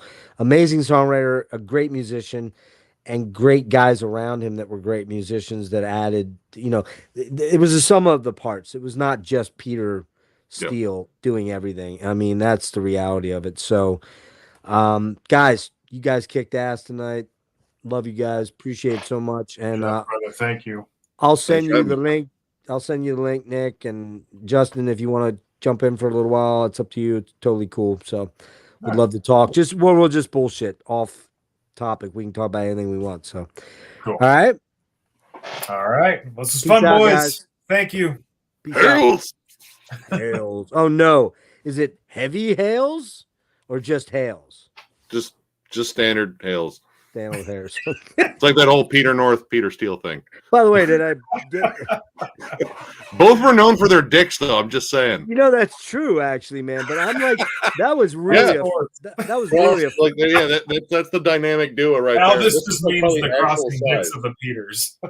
that seriously was a Freudian slip. Well, you know, Clash of were we? Titans. But Nick, weren't we on a stream where some guy came into the chat and he was Peter North, something like that? Yep, that's it. It was That's like, what I dude, thought, I really remember that. That shit was hilarious. All right, guys. Devin, I'm going to send you a link. You're going to jump on with this, you little cuck. Cuck, not cock. I said cuck. All right. Catch you guys later. Peace out. Later, everybody. Peace. All right, guys. You